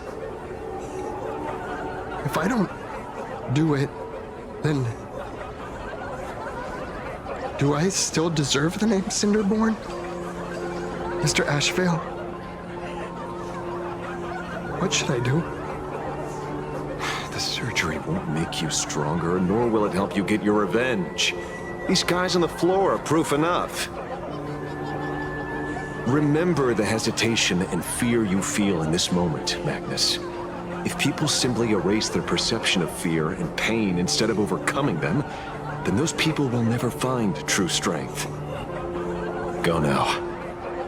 I have some cleaning up to do.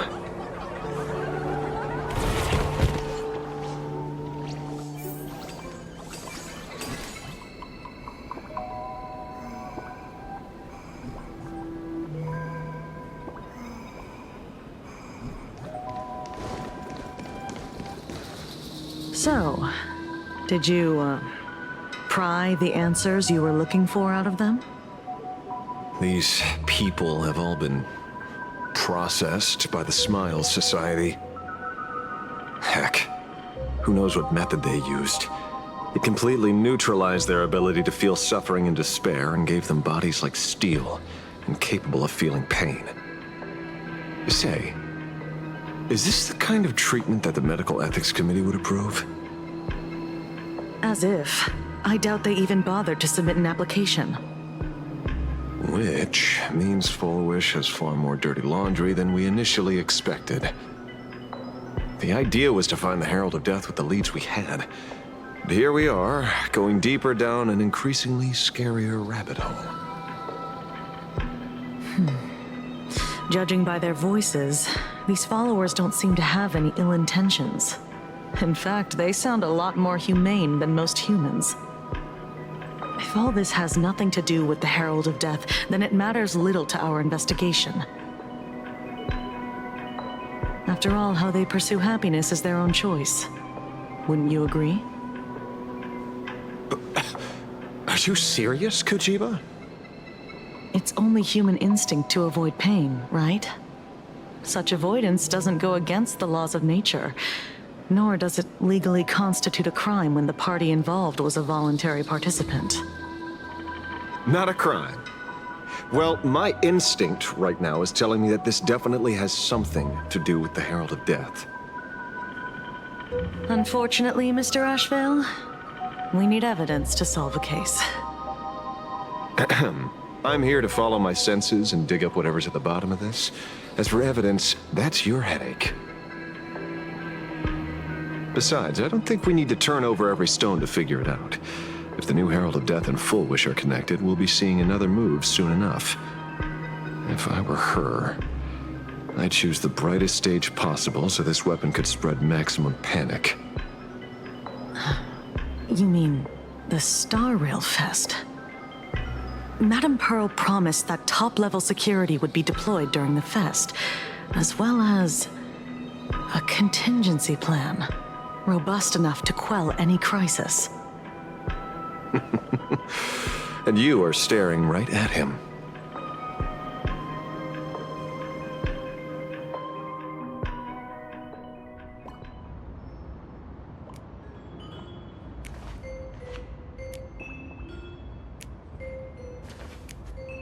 According to Sunday, the crow should lead me to Blade's whereabouts. Since it stopped here, that means...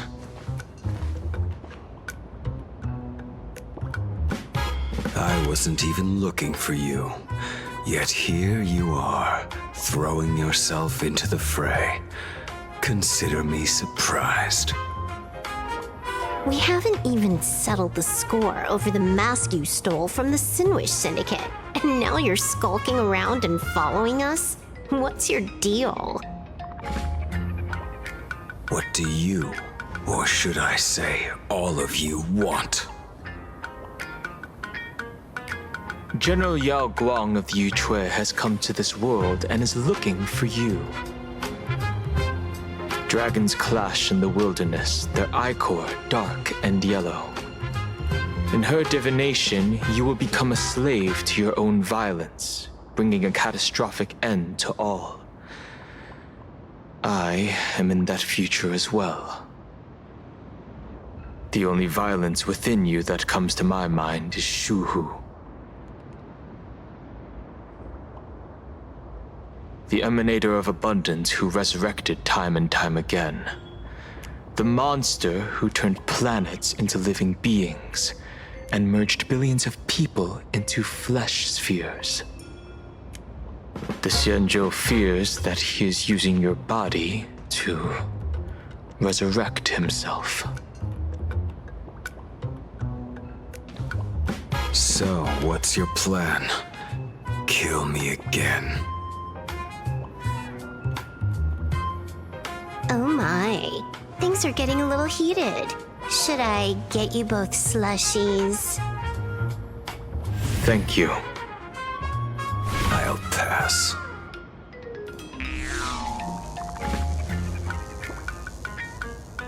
While General Yao Guang's divination may foretell a death battle between us, that doesn't necessarily mean it's the only interpretation. My experiences on the Express have shown me time and time again that even fates set in stone aren't entirely immovable.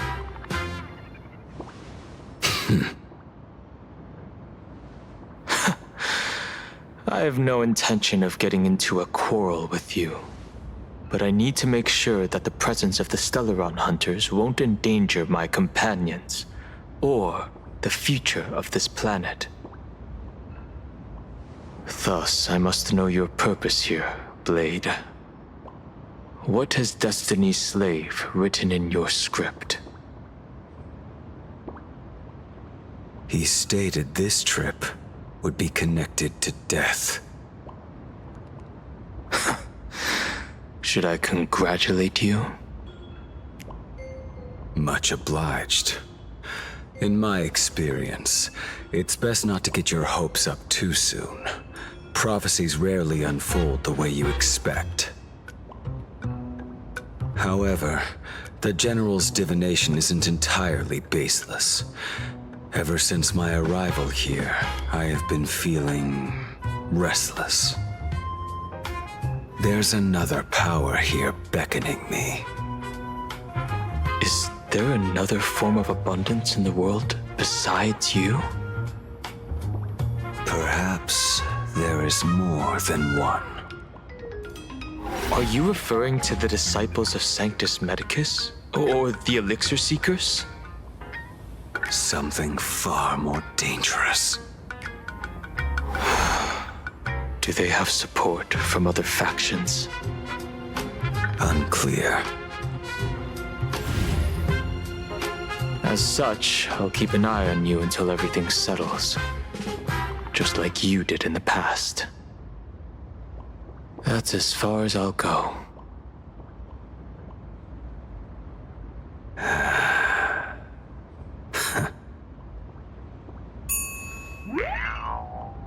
Did you two just agree to some weird collaboration before me?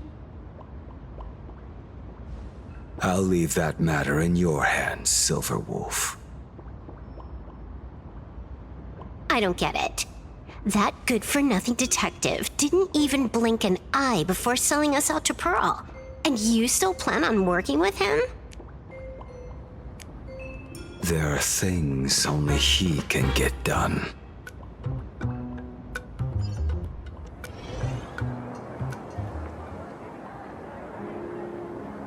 Hey, you two!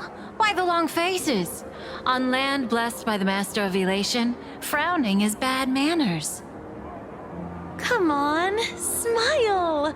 Whether you're hungry or full, poor or rich, the laughter is with you. Would you be interested in learning about our Research Society of Happy Smiles? Thank you, but I'll pass. Another one. How many people have been talking to us about happiness today? Well, 6, exactly. Locals say ever since the Sinwish Syndicate case, this Research Society of Happy Smiles has exploded in size. That gang's fall left a power vacuum, and the Research Society of Happy Smiles filled it like a fast-growing fungus. Even those who were once resistant or indifferent got swept up in it. I think I'm starting to get a better picture now. Is this, by any chance, tied to what you're preparing to do in the Phantasmoon games? Not only me. It might also be tied to the ominous fate General Yao Guang warned about. The one looming over this world. A few days ago, when I used the tuning power to help her intervene at SparksyCon, I caught a strange sound echoing in people's minds. A strange sound? Yes. Cheerful, happy laughter echoing in their heads. Oh, without those gangsters, this street's much cleaner now.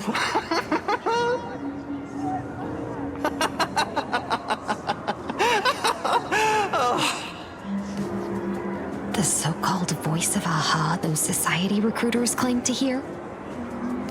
Could the Joy Seeker truly be so passionate about universal redemption?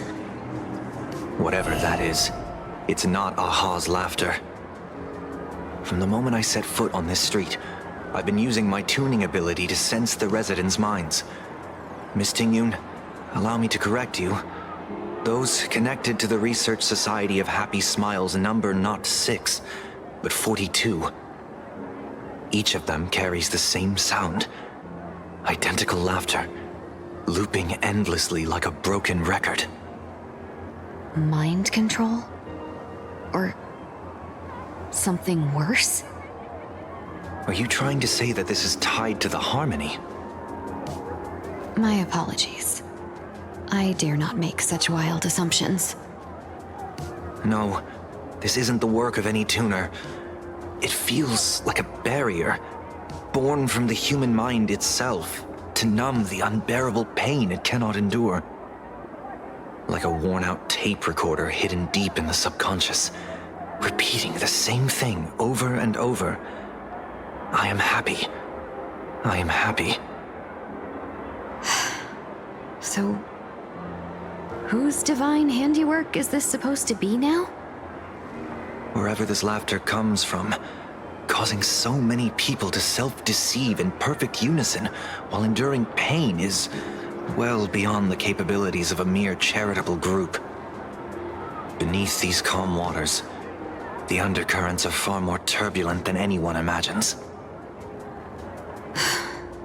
The bad news just keeps coming. Danheng's gone off on his own, and Madame Yao's completely vanished. Can you still sense her? The bird I entrusted to General Yao Guang has seemingly gone silent. I can't share its vision anymore. I can't even feel her thoughts through it. But I know it hasn't faded. That means she's still in this world somewhere. Let's pray she returns soon, with some news to pierce through all this fog. Otherwise, this Arcadia built on happiness will crumble fast and fall into the abyss.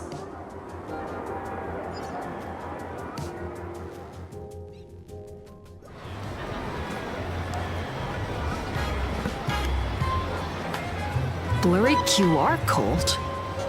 That's an unusual name. Why would the author of Fluffy Across the Blue have such a pen name? You're taking it a bit too literally. But it's not impossible. Someone who can draw something that cute must have a warm, gentle heart. I heard the Fluffy's been running for half a year in a magazine. At first, it wasn't very popular in Plain Arcadia. But after that memory bubble movie, A Holy Grail Stay Night, old Odie produced, became a massive hit. The Astral Express's adventure stories spread far and wide, and the Fluffy started gaining popularity. Now the latest chapter, The Sacred Flames Return, Amphorius's creation, is sold out everywhere. This cult sure knows a lot about our journey. Must be a galactic fan of the Express crew.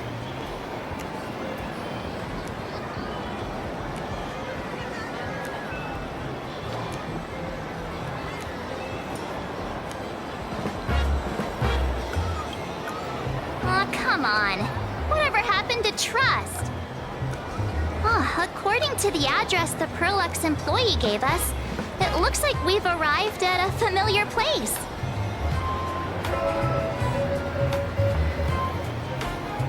For such a small place, Dovebrook District is really full of hidden talents.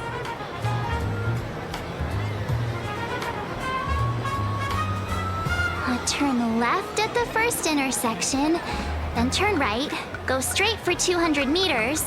Wait, this is the Furbobo Weekly newspaper?